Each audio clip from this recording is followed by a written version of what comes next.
Punjabi radio USA ਸੁਣ ਰਹੇ ਸਾਰੇ ਹਿਮਾਨਯੋਗ ਅਤੇ ਸਤਿਕਾਰ ਤੇ ਸਰੋਤਿਆਂ ਨੂੰ ਬਹੁਤ ਹੀ ਪਿਆਰ ਸਤਿਕਾਰ ਸਹਿਤ ਦੋਨੋਂ ਜੋੜ ਕੇ ਨਿੱਘੀ ਜਿਹੀ ਸਤਿ ਸ੍ਰੀ ਅਕਾਲ ਸਭ ਨੂੰ ਜੀ ਆਇਆਂ ਨੂੰ ਆਖਦੇ ਹਾਂ। ਸੋ ਤੇ ਪ੍ਰੋਗਰਾਮ ਦੇ ਵਿੱਚ ਆਪ ਸਭ ਦਾ ਸਵਾਗਤ ਹੈ। ਪ੍ਰੋਗਰਾਮ ਅਪਡੇਟ ਅਮਰੀਕਾ ਅਤੇ ਮੇਰੇ ਨਾਲ ਜੁੜ ਚੁੱਕੇ ਨੇ ਹਰਜੋਤ ਸਿੰਘ ਖਾਲਸਾ ਜੀ। ਸਵਾਗਤ ਹੈ। ਸਤਿ ਸ਼੍ਰੀ ਅਕਾਲ। ਸਤਿ ਸ਼੍ਰੀ ਅਕਾਲ ਜੀ। ਪੰਜਾਬੀ ਰੇਡੀਓ USA ਦੇ ਜਿੰਨੇ ਵੀ ਸਰੋਤੇ ਸਾਡੇ ਸਾਰੇ ਹੀ AM station, FM station, iPhone, Android the apps ਦੇ ਰਾਹੀਂ, ਟੈਲੀਫੋਨ ਦੇ ਰਾਹੀਂ, ਫੇਸਬੁੱਕ ਦੇ ਉੱਤੇ, ਘਰਾਂ ਦੇ ਵਿੱਚ ਰੇਡੀਓ ਸੈਟਸ 'ਤੇ ਜਿੰਨੇ ਵੀ ਸਰੋਤੇ ਸੁਣ ਰਹੇ ਸਾਰਿਆਂ ਨੂੰ ਜੀ ਆਇਆਂ ਨੂੰ ਅਤੇ ਬਹੁਤ ਹੀ ਪਿਆਰ ਅਤੇ ਸਤਿਕਾਰ ਭਰੀ ਸਤਿ ਸ਼੍ਰੀ ਅਕਾਲ। ਸਰੋਤਿਓ, ਅੱਜ ਜਿਹੜੀ ਆ ਜਨਵਰੀ ਦੀ 15 ਤਰੀਕ ਆ ਅਤੇ ਦਿਨ ਜਿਹੜਾ ਹੈਗਾ ਆ ਉਹ ਮੰਗਲਵਾਰ ਆ ਜੀ। ਤੁਹਾਡੇ ਲਈ ਪੇਸ਼ ਕਰਾਂਗੇ ਅਮਰੀਕਾ ਭਰ ਦੀਆਂ ਅਹਿਮ ਖਬਰਾਂ। ਪ੍ਰੋਗਰਾਮ ਸ਼ੁਰੂ ਕਰਨ ਤੋਂ ਪਹਿਲਾਂ ਸਾਡੇ ਅੱਜ ਦੇ ਸਪਾਂਸਰਸ ਦਾ ਧੰਨਵਾਦ ਕਰਦੇ ਜਾਈਏ। ਖਾਲਸਾ ਇੰਸ਼ੋਰੈਂਸ ਏਜੰਸੀ ਵਾਲੇ, ਜਿਨ੍ਹਾਂ ਦੇ ਕੋਲੋਂ ਤੁਸੀਂ ਹਰ ਇੱਕ ਤਰੀਕੇ ਦੀ ਇੰਸ਼ੋਰੈਂਸ ਕਰਵਾ ਸਕਦੇ ਹੋ। ਪੂਰੇ ਅਮਰੀਕਾ ਭਰ ਦੇ ਵਿੱਚ ਇੰਸ਼ੋਰੈਂਸ ਕਰਦੇ ਨੇ। ਇੰਸ਼ੋਰੈਂਸ ਬਾਰੇ ਪਤਾ ਕਰਨ ਲਈ ਕਾਲ ਕਰੋ ਨੰਬਰ 408 272 2500 ਦੇ ਉੱਤੇ।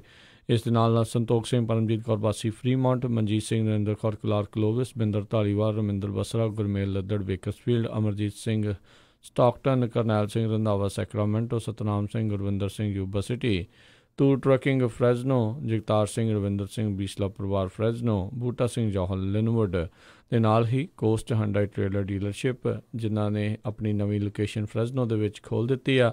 ਹਰ ਤਰ੍ਹਾਂ ਦੇ ਮੇਕ ਮਾਡਲ ਦੇ ਜਿਹੜੇ ਇਹਨਾਂ ਦੇ ਕੋਲੋਂ ਡਰਾਈਵ ਐਂਡ ਰੀਫਰਸ ਜਿਹੜੇ ਆ ਉਹ ਤੁਸੀਂ ਲੈ ਸਕਦੇ ਹੋ। ਫਾਈਨੈਂਸਿੰਗ ਵੀ ਕਰਦੇ ਆ। ਉੱਥੇ ਕੰਮ ਕਰਦੇ ਪੰਜਾਬੀ ਮੁੰਡਿਆਂ ਨਾਲ ਗੱਲ ਕਰਨ ਦੇ ਲਈ ਕਾਲ ਕਰੋ 909 786 8008 ਦੇ ਉੱਤੇ। ਇਹਨਾਂ ਸਾਰਿਆਂ ਦਾ ਧੰਨਵਾਦ। ਜੇਕਰ ਤੁਸੀਂ ਜਾਂ ਕੋਈ ਹੋਰ ਕਾਰੋਬਾਰ ਇਸ ਪ੍ਰੋਗਰਾਮ ਨੂੰ ਸਪਾਂਸਰ ਕਰਨਾ ਚਾਹੁੰਦੇ ਹੋ, ਸੰਪਰਕ ਕਰੋ ਨੰਬਰ 408 722 7698 ਦੇ ਉੱਤੇ ਜੀ। ਅਤੇ ਆਈਏ ਅੱਜ ਦੀਆਂ ਖਬਰਾਂ ਵੱਲ। ਇਮੀਗ੍ਰੇਸ਼ਨ ਨਾਲ ਰਿਲੇਟਡ ਵੀ ਕਾਫੀ ਇੰਪੋਰਟੈਂਟ ਖਬਰਾਂ ਆਪਾਂ ਤੁਹਾਡੇ ਨਾਲ ਸਾਂਝੀਆਂ ਕਰਨੀਆਂ। ਸਭ ਤੋਂ ਪਹਿਲੀ ਖਬਰ ਵੱਲ ਆਈਏ। ਜਿਹੜੇ ਅਟੋਰਨੀ ਜਨਰਲ ਆ US ਦੇ, ਉਹਨਾਂ ਦੀ ਨੋਮੀਨੇਸ਼ਨ ਦੇ ਲਈ ਜਿਹੜਾ ਆ ਵਿਲੀਅਮ ਬਾਰ, ਉਹਨਾਂ ਦੀ ਜਿਹੜੀ ਆ ਅੱਜ ਕੱਲ੍ਹ ਹੀਅਰਿੰਗ ਆ ਉੱਥੇ ਚੱਲ ਰਹੀ ਹੈਗੀ ਆ। ਅਤੇ ਕਹਿੰਦੇ ਉਹਨਾਂ ਦੇ ਕਨਫਰਮੇਸ਼ਨ ਹੋਣ ਦੇ ਚਾਂਸ ਤਾਂ ਪੂਰੇ ਹੈਗੇ ਆ। ਅਤੇ ਵਿਲੀਅਮ ਬਾਰ ਦੀ ਜੇ ਗੱਲ ਕਰਦੇ ਜਾਈਏ, ਬਹੁਤਾ ਜਿਹੜਾ ਉਹਨਾਂ ਦੇ ਉੱਤੇ ਕੁਐਸਚਨ ਜਿਹੜਾ ਸੈਨੇਟ ਹੀਅਰਿੰਗ ਵਿੱਚ ਜਿਹੜਾ ਉਠਾਇਆ ਜਾ ਰਿਹਾ, ਉਹਨਾਂ ਨੇ ਪਿਛਲੇ ਸਮੇਂ ਦੇ ਵਿੱਚ ਰੋਬਰਟ ਮਿਊਲਰ, ਜੋ ਕਿ ਰਸ਼ੀਆ ਦੀ US ਦੀ ਇਲੈਕਸ਼ਨ ਦੇ ਵਿੱਚ ਮੈਡਲਿੰਗ ਅਤੇ ਇਨਵੈਸਟੀਗੇਸ਼ਨ ਕਰ ਰਹੇ ਆ, ਉਹਨਾਂ ਦੇ ਅਗੇਂਸਟ ਬੋਲੇ ਸੀ। ਸੋ ਉਹਦੇ ਕਰਕੇ ਉਹਨਾਂ ਨੂੰ ਕ੍ਰਿਟੀਸਿਜ਼ਮ ਉਹਨਾਂ ਦਾ ਹੋ ਰਿਹਾ ਹੈਗਾ ਆ। ਪਰ ਉਹਨਾਂ ਨੇ ਕੱਲ੍ਹ ਆਪਣੇ ਬਿਆਨਾਂ 'ਚ ਕਿਹਾ ਵੀ ਨਹੀਂ, ਮੈਂ ਜਿਹੜਾ ਰੋਬਰਟ ਮਿਊਲਰ ਆ ਉਹਨਾਂ ਦੀ ਇਨਵੈਸਟੀਗੇਸ਼ਨ 'ਚ ਕਿਸੇ ਤਰ੍ਹਾਂ ਦਾ ਅੜਿੱਕਾ ਨਹੀਂ ਬਣੂਗਾ ਅਤੇ ਉਹ ਪੂਰੀ ਜਿਹੜੀ ਇਨਵੈਸਟੀਗੇਸ਼ਨ ਚੱਲੇਗੀ। ਜੀ ਬਿਲਕੁਲ। ਸੋ ਰਾਈਟ ਨਾਓ ਜਿਹੜੀ ਕੈਪੀਟਲ ਦੇ ਵਿੱਚ ਉਹਨਾਂ ਦੀ ਹੀਅਰਿੰਗ ਜਿਹੜੀ ਉਹ ਚੱਲ ਰਹੀ ਹੈਗੀ ਆ। ਸੋ ਦੇਖਦੇ ਹਾਂ ਇਸ ਸੁਣਵਾਈ ਦੇ ਵਿੱਚ ਹੋਰ ਕਈ ਤਰ੍ਹਾਂ ਦੇ ਜਿਹੜੇ ਉਹਨਾਂ ਨੂੰ ਸਵਾਲ ਜਿਹੜੇ ਉਸ ਦੇ ਵਿੱਚ ਪੁੱਛੇ ਜਾ ਰਹੇ ਆ। ਸੋ ਉਹਨਾਂ ਦੇ ਵਿੱਚ ਇੱਕ ਵੀ ਸਵਾਲ ਜਿਹੜਾ ਪੁੱਛਿਆ ਗਿਆ ਸੀ, ਕਹਿੰਦੇ ਵੀ ਬਹੁਤ ਵਾਰੀ ਆਪਾਂ ਦੇਖਦੇ ਹਾਂ ਵੀ ਜਿਹੜੇ ਡਿਪਾਰਟਮੈਂਟ ਆਫ ਜਸਟਿਸ ਆ ਉਸ ਨੂੰ ਬੁਲੀ ਕਰਨ ਦੀ ਕੋਸ਼ਿਸ਼ ਜਿਹੜੀ ਉਹ ਕੀਤੀ ਜਾਂਦੀ ਆ। ਸੋ ਉਸ ਦੇ ਜਵਾਬ ਦੇ ਵਿੱਚ ਉਹਨਾਂ ਨੇ ਜ਼ਰੂਰ ਕਿਹਾ ਸੀਗਾ ਵੀ ਕਹਿੰਦੇ ਵੀ ਮੈਂ ਕਿਸੇ ਦੇ ਕੋਲੋਂ ਬੁਲੀ ਜਿਹੜਾ ਉਹ ਨਹੀਂ ਹੋਊਂਗਾ। ਜੇ ਚੀਜ਼ ਕੋਈ ਗਲਤ ਆ ਅਤੇ ਜੇ ਉਹ ਕੋਈ ਵੀ ਕਹਿ ਰਿਹਾ, ਚਾਹੇ ਕੋਈ ਐਡੀਟੋਰੀਅਲ ਬੋਰਡ ਆ, ਕਾਂਗਰਸ ਆ, ਪ੍ਰੈਜ਼ੀਡੈਂਟ ਆ, ਅਤੇ ਮੈਂ ਉਹੀ ਕੰਮ ਕਰੂੰਗਾ ਜਿਹੜਾ ਕਿ ਠੀਕ ਹੈਗਾ ਆ, ਨਾ ਕਿ ਜੇ ਕੋਈ ਮੈਨੂੰ ਕੋਈ ਗਲਤ ਕੰਮ ਕਰਨ ਦੇ ਲਈ ਜਿਹੜਾ ਉਹ ਕਹਿ ਰਿਹਾ ਆ ਜਾਂ ਕੋਈ ਚੀਜ਼ ਉਹ ਉਸ ਡਿਪਾਰਟਮੈਂਟ ਆਫ ਜਸਟਿਸ ਨੂੰ ਗਲਤ ਕਹਿ ਰਿਹਾ ਆ। ਸੋ ਦੇਖਦੇ ਹਾਂ ਵੀ ਇਸ ਦੇ ਵਿੱਚ ਕਿੱਦਾਂ ਦੀਆਂ ਗੱਲਾਂ ਜਿਹੜੀਆਂ ਆਉਂਦੀਆਂ। ਪਹਿਲਾਂ ਤਾਂ ਇਹ ਵੀ ਗੱਲ ਦੇਖਣਾ ਆ ਵੀ ਜਿਹੜੀ ਹੀਅਰਿੰਗ ਆ ਉਸ ਦੇ ਵਿੱਚ ਕਮੇਟੀ ਇਹਨਾਂ ਨੂੰ ਕਨਫਰਮ ਕਰਦੀ ਹੈ ਅਤੇ ਉਸ ਤੋਂ ਬਾਅਦ ਦੇ ਵਿੱਚ ਸੈਨੇਟ ਦੇ ਵਿੱਚ ਇਹਨਾਂ ਨੂੰ ਜਿਹੜੀ ਫਿਰ ਮੈਜੋਰਟੀ ਵੋਟ ਜਿਹੜੀ ਉਹ ਵੀ ਚਾਹੀਦੀ ਹੋਣੀ ਹੈ। ਜਿੱਦਾਂ ਹਰਜੋਤ ਜੀ ਨੇ ਦੱਸਿਆ ਵੀ ਇਹਨਾਂ ਦੇ ਪਾਸ ਹੋਣ ਦੇ, ਇਹਨਾਂ ਦੇ ਇਸ ਦੇ ਵਿੱਚੋਂ ਨਿਕਲਣ ਦੇ ਚਾਂਸ ਜਿਹੜੇ ਕਾਫੀ ਜਿਹੜੇ ਗੁੱਡ ਨਜ਼ਰ ਜਿਹੜੇ ਹਾਲ ਦੀ ਘੜੀ ਆ ਰਹੇ ਨੇ। ਸੋ ਇਹ ਜਦੋਂ ਹੁਣ ਹੀਅਰਿੰਗ ਕੰਪਲੀਟ ਹੋਊਗੀ ਉਸ ਤੋਂ ਬਾਅਦ ਦੇ ਵਿੱਚ ਹੀ ਜਿਹੜਾ ਬਹੁਤਾ ਪਤਾ ਲੱਗ ਸਕੂਗਾ ਵੀ ਕੀ ਉਹਨਾਂ ਨੇ ਆਖਿਆ, ਕਿਹੜੇ ਸਵਾਲਾਂ ਦੇ ਕਿਹੜੇ ਜਵਾਬ ਜਿਹੜੇ ਆ ਉਹਨਾਂ ਨੇ ਦਿੱਤੇ ਹੋਏ ਆ। ਕਈ ਜਿਹੜੇ ਡੈਮੋਕ੍ਰੇਟ ਜਿਹੜੇ ਕਿ ਕਮੇਟੀ ਦੇ ਉੱਤੇ ਹੈਗੇ ਆ, ਉਹਨਾਂ ਨੇ ਇਹ ਆਖਿਆ, ਜਿਨ੍ਹਾਂ ਦੇ ਵਿੱਚ ਸੈਨੇਟਰ ਕਮਲਾ ਹੈਰਿਸ ਅਤੇ ਸੈਨੇਟਰ ਰਿਚਰਡ ਬਲੂਮੈਂਥਲ ਜਿਹੜੇ ਆ, ਉਹਨਾਂ ਨੇ ਕਿਹਾ ਵੀ ਜਿਹੜੇ ਵਿਲੀਅਮ ਬਾਰ ਆ ਉਹਨਾਂ ਨੂੰ ਪਿਛਲੇ ਅਟਾਰਨੀ ਜਨਰਲ ਦੇ ਵਾਂਗ ਆਪਣੇ ਆਪ ਨੂੰ ਜਿਹੜਾ ਇਸ ਮਿਊਲਰ ਇਨਵੈਸਟੀਗੇਸ਼ਨ ਤੋਂ ਰਿਕਿਊਜ਼ ਕਰ ਲੈਣਾ ਚਾਹੀਦਾ, ਲਾਂਭੇ ਕਰ ਲੈਣਾ ਚਾਹੀਦਾ ਆ। ਅਤੇ ਇਸ ਦੇ ਵਿੱਚ ਕਿਸੇ ਤਰੀਕੇ ਦੀ ਜਿਹੜੀ ਆ ਦੇਖ ਰੇਖ ਆ ਉਹਨਾਂ ਨੂੰ ਨਹੀਂ ਦੇਖਣਾ ਨਹੀਂ ਚਾਹੀਦਾ ਕੀ ਹੋ ਰਿਹਾ ਆ। ਉੱਧਰ ਇਹ ਵੀ ਜ਼ਿਕਰਯੋਗ ਗੱਲ ਹੈਗੀ ਆ ਵੀ ਜਿਨ੍ਹਾਂ ਨੇ ਇਹ ਸਪੈਸ਼ਲ ਕੌਂਸਲ ਨੂੰ ਥਾਪਿਆ ਸੀ, ਲਾਇਆ ਸੀਗਾ, ਜਿਹੜੇ ਡਿਪਟੀ ਅਟਾਰਨੀ ਜਨਰਲ ਨੇ ਰੌਡ ਰੋਜ਼ਨਟਾਈਨ, ਉਹ ਆਉਣ ਵਾਲੇ ਕੁਛ ਦਿਨਾਂ ਦੇ ਵਿੱਚ ਜਾਂ ਇੱਕ ਅੱਧੇ ਮਹੀਨੇ ਦੇ ਵਿੱਚ ਆਪਣੇ ਅਹੁਦੇ ਤੋਂ ਜਿਹੜਾ ਆ ਉਹ ਅਸਤੀਫਾ ਜਿਹੜਾ ਉਹ ਦੇਣ ਜਾ ਰਹੇ ਆ। ਉਹਨਾਂ ਨੇ ਆਲਰੇਡੀ ਇਸ ਦੀ ਬਾਰੇ ਜਿਹੜੀ ਜਾਣਕਾਰੀ ਆ 1-2 ਵੀਕ ਪਹਿਲਾਂ ਜਿਹੜੀ ਉਹ ਦੇ ਦਿੱਤੀ ਸੀ ਜੀ। ਸੋ ਜੇ ਵਿਲੀਅਮ ਬਾਰ ਦੀ ਗੱਲ ਕਰਦੇ ਜਾਈਏ, ਕਹਿੰਦੇ CIA ਦੇ ਫਾਰਮਰ ਐਨਾਲਿਸਟ ਰਹਿ ਚੁੱਕੇ ਆ ਅਤੇ ਵਾਈਟ ਹਾਊਸ ਦੇ ਕਾਉਂਸਲ ਸੀਗੇ ਪ੍ਰੈਜ਼ੀਡੈਂਟ ਰੋਨਲਡ ਰੀਗਨ ਦੇ ਟਾਈਮ ਦੇ ਉੱਤੇ, ਅਤੇ ਜਿਹੜੇ ਵਿਲੀਅਮ ਬਾਰ ਆ ਇਹਨਾਂ ਨੇ ਡਿਪਟੀ ਅਟਾਰਨੀ ਜਨਰਲ ਅਤੇ attorney general George H.W. Bush 1991 ਤੋਂ ਲੈ ਕੇ 1993 ਦੇ ਟਾਈਮ ਤੱਕ ਉਹਨਾਂ ਦੇ ਜਿਹੜਾ ਇਮੀਗ੍ਰੇਸ਼ਨ ਪਾਲਿਸੀ ਆ ਉਹਦੇ ਉੱਤੇ ਸਰਵ ਕੀਤਾ ਸੀ। ਸੋ ਕਹਿੰਦੇ ਵੀ ਇਹ ਇੱਕ ਤਰ੍ਹਾਂ ਨਾਲ ਬਹੁਤ ਹੀ ਇਮੀਗ੍ਰੇਸ਼ਨ ਦੇ ਉੱਤੇ ਜਿਹੜਾ ਇਹਨਾਂ ਦਾ ਜਿਹੜਾ ਵਿਚਾਰ ਆ ਉਹ ਬਹੁਤ ਹੀ ਸਖਤ ਆ। ਸਰੋਤਿਆਂ ਨੂੰ ਯਾਦ ਹੋਊਗਾ ਵੀ ਜੈਫ ਸੈਸ਼ਨ ਜਿਹੜੇ ਪਹਿਲੇ ਅਟਾਰਨੀ ਜਨਰਲ ਰਹਿ ਚੁੱਕੇ ਆ, ਉਹਨਾਂ ਨੂੰ ਵੀ ਇੱਕ ਤਰ੍ਹਾਂ ਨਾਲ ਹੌਕ ਕਰਕੇ ਜਾਣਿਆ ਜਾਂਦਾ ਸੀ ਵੀ ਉਹਨਾਂ ਦਾ ਸਟੈਂਡ ਜਿਹੜਾ ਬਹੁਤ ਸਖਤ ਆ, ਪਰ ਉਹ ਇਹ ਕਹਿੰਦੇ ਵੀ ਉਹਨਾਂ ਤੋਂ ਵੀ ਜ਼ਿਆਦਾ ਇਹਨਾਂ ਦਾ ਸਟੈਂਡ ਸਖਤ ਆ ਇੰਪਲੀਮੈਂਟ ਕਰਨ ਦੇ ਵਿੱਚ, ਕਿਉਂਕਿ ਜੈਫ ਸੈਸ਼ਨ ਜਿਹੜੀਆਂ ਆ ਬਹੁਤ ਸਾਰੀਆਂ ਚੀਜ਼ਾਂ 'ਚ ਕਹਿੰਦੇ ਵੀ ਉਹ ਬੋਲਦੇ ਰਹੇ ਪਰ ਇੰਪਲੀਮੈਂਟ ਨਹੀਂ ਹੋਈਆਂ, ਪਰ ਇਹ ਇੰਪਲੀਮੈਂਟ ਕਰਨ ਦੇ ਵਿੱਚ ਬਹੁਤ ਜ਼ਿਆਦਾ ਇਹਨਾਂ ਦਾ ਸਖਤ ਸਟੈਂਡ ਆ। ਅਤੇ ਹੋਰ ਵੀ ਜਿਹੜੇ ਇਹਨਾਂ ਦੇ ਕਈ ਪੁੱਠੇ ਸਟੈਂਡ ਹੈਗੇ, ਜਿਸ ਤਰ੍ਹਾਂ ਵਾਟਰ ਬੋਰਡਿੰਗ ਦੇ ਹੱਕ ਦੇ ਵਿੱਚ ਆ ਵੀ ਜਿਹੜਾ ਟੌਰਚਰ ਹੋਣਾ ਚਾਹੀਦਾ ਜਿਹੜੇ ਕ੍ਰਿਮੀਨਲ ਆ ਜਾਂ ਟੈਰਰਿਸਟ ਹੈਗੇ ਆ। ਸੋ ਕਈ ਜਿਹੜੇ ਇੱਦਾਂ ਦੇ ਜਿਹੜੇ ਵਿਚਾਰ ਹੈਗੇ ਆ ਉਹ ਇਹਨਾਂ ਦੇ ਬਹੁਤ ਸਖਤ ਹੈਗੇ ਆ। ਸੋ ਇਹਦੇ ਨਾਲ ਕੀ ਹੋਣਾ ਆ ਵੀ ਆਉਣ ਵਾਲੇ ਸਮੇਂ ਦੇ ਵਿੱਚ ਜੇ ਉਹਨਾਂ ਦੀ ਕਨਫਰਮੇਸ਼ਨ ਹੋ ਗਈ, ਕਿਉਂਕਿ ਜਿਸ ਤਰ੍ਹਾਂ ਰਾਜ ਕਰਨਵੀਰ ਸਿੰਘ ਨੇ ਦੱਸਿਆ ਵੀ ਕਨਫਰਮੇਸ਼ਨ ਤਾਂ ਉਹਨਾਂ ਦੀ 100% ਹੋ ਹੀ ਜਾਣੀ ਆ, ਕਿਉਂਕਿ ਇਹਨਾਂ ਨੇ ਉਹ ਨਿਊਕਲੀਅਰ ਆਪਸ਼ਨ ਯੂਜ਼ ਕਰ ਲੈਣੀ ਆ, ਕਿਉਂਕਿ ਸੈਨੇਟ ਦੇ ਵਿੱਚ ਜਿਹੜੇ ਰਿਪਬਲਿਕਨ ਆ ਉਹਨਾਂ ਦੀ ਮੈਜੋਰਟੀ ਹੈਗੀ ਆ, ਕਮੇਟੀ ਤੇ ਸੈਨੇਟ ਦੋਨਾਂ 'ਚ ਮੈਜੋਰਟੀ ਆ ਜੀ। ਸੋ ਜੇ ਇਹਨਾਂ ਦੀ ਕਨਫਰਮੇਸ਼ਨ ਹੋ ਜਾਂਦੀ ਆ ਤੇ ਆਉਣ ਵਾਲੇ ਦਿਨਾਂ ਦੇ ਵਿੱਚ ਕਹਿੰਦੇ ਵੀ ਇਮੀਗ੍ਰੇਸ਼ਨ ਦੇ ਉੱਤੇ ਤੁਸੀਂ ਬਹੁਤ ਜ਼ਿਆਦਾ ਸਖਤੀ ਦੇਖੋਗੇ। ਅਤੇ ਜੇ ਇਮੀਗ੍ਰੇਸ਼ਨ ਦੀ ਗੱਲ ਕਰਦੇ ਜਾਈਏ ਅਤੇ ਆਲਰੇਡੀ ਜਿਹੜੀ ਪੈਂਟਾਗਨ ਆ ਉਹਨਾਂ ਨੇ ਕਹਿੰਦੇ ਪਈ ਹੋਰ ਆਰਮੀ ਦੇ ਟਰੂਪਸ ਜਿਹੜੇ ਆ ਬਾਰਡਰ ਦੇ ਉੱਤੇ ਭੇਜਣੇ ਸ਼ੁਰੂ ਕਰ ਦਿੱਤੇ ਹੈਗੇ ਆ। ਇਹ ਮੰਡੇ ਨੂੰ ਜਿਹੜਾ ਪੈਂਟਾਗਨ ਵੱਲੋਂ ਸਟੇਟਮੈਂਟ ਆਈ ਆ।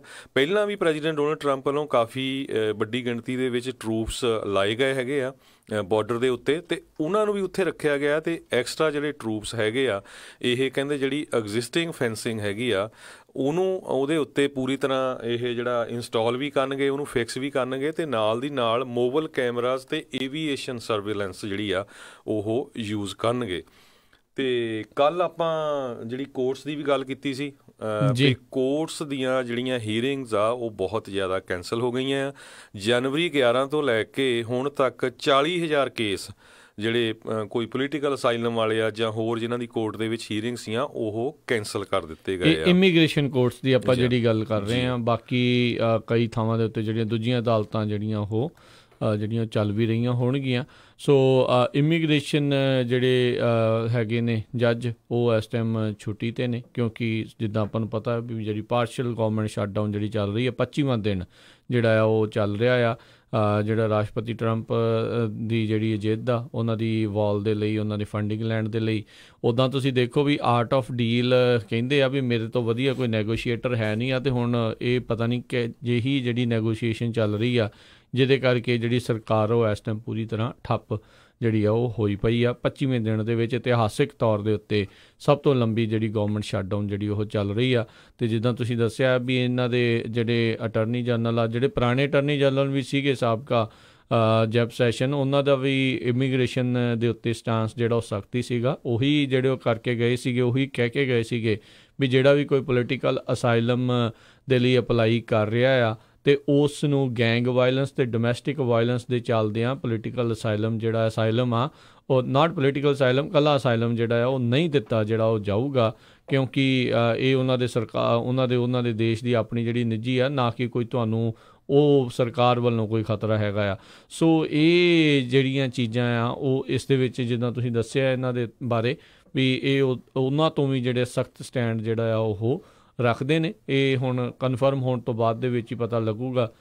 ਪਹਿਲਾਂ ਤਾਂ ਜਦੋਂ ਕਨਫਰਮੇਸ਼ਨ ਹੁੰਦੀ ਆ ਅਤੇ ਜੇ ਹੁੰਦੀ ਹੈ ਤਾਂ ਉਸ ਤੋਂ ਬਾਅਦ ਕਿੱਦਾਂ ਦੇ ਆਰਡਰਸ ਜਿਹੜੇ ਆ ਉਹ ਜਾਂ ਕਿੱਦਾਂ ਦੇ ਮੈਮੋਜ਼ ਜਿਹੜੇ ਡਿਪਾਰਟਮੈਂਟ ਆਫ ਜਸਟਿਸ ਦੇ ਵਿੱਚ ਉਹ ਲਾਗੂ ਕਰਦੇ ਨੇ। ਜੀ ਬਿਲਕੁਲ। ਸੈਰਾਕੂਜ਼ ਯੂਨੀਵਰਸਿਟੀ ਦੇ ਜਿਹੜੇ ਸਰਵੇ ਰਿਪੋਰਟਸ ਹੈਗੇ ਆ, TRAC ਜਿਹੜਾ ਟ੍ਰਾਂਜੈਕਸ਼ਨਲ ਰਿਕਾਰਡਸ ਐਕਸੈਸ ਕਲੀਅਰਿੰਗ ਹਾਊਸ ਆ, ਉਹਨਾਂ ਵੱਲੋਂ ਇਹ ਦੱਸਿਆ ਗਿਆ ਵੀ ਜਨਵਰੀ 11 ਤੋਂ ਲੈ ਕੇ ਹੁਣ ਤੱਕ 42,726 ਇਮੀਗ੍ਰੇਸ਼ਨ ਹੀਅਰਿੰਗਸ ਜਿਹੜੀਆਂ ਕੋਰਟਸ 'ਚ ਹੋਣੀਆਂ ਸੀ ਉਹ ਕੈਂਸਲ ਕਰ ਦਿੱਤੀਆਂ ਗਈਆਂ ਆ। 25ਵੀਂ ਦਿਨ ਜਿਹੜਾ ਚੱਲ ਰਿਹਾ ਹੈਗਾ ਆ ਸ਼ਟਡਾਊਨ ਦਾ, ਅਤੇ ਜੇ ਜਨਵਰੀ ਦੇ ਐਂਡ ਤੱਕ ਇਹ ਚੱਲਦੀ ਰਹੀ ਸ਼ਟਡਾਊਨ ਅਤੇ 1 ਲੱਖ ਹੀਅਰਿੰਗ ਜਿਹੜੀ ਆ ਉਹ ਕੈਂਸਲ ਹੋ ਜਾਊਗੀ, ਅਤੇ ਜੇ ਮਾਰਚ ਤੱਕ ਚਲੇ ਗਈ ਕਹਿੰਦੇ 2 ਲੱਖ ਤੋਂ ਵੱਧ ਜਿਹੜੀ ਹੀਅਰਿੰਗ ਕੈਂਸਲਡ ਹੋ ਜਾਏਗੀ।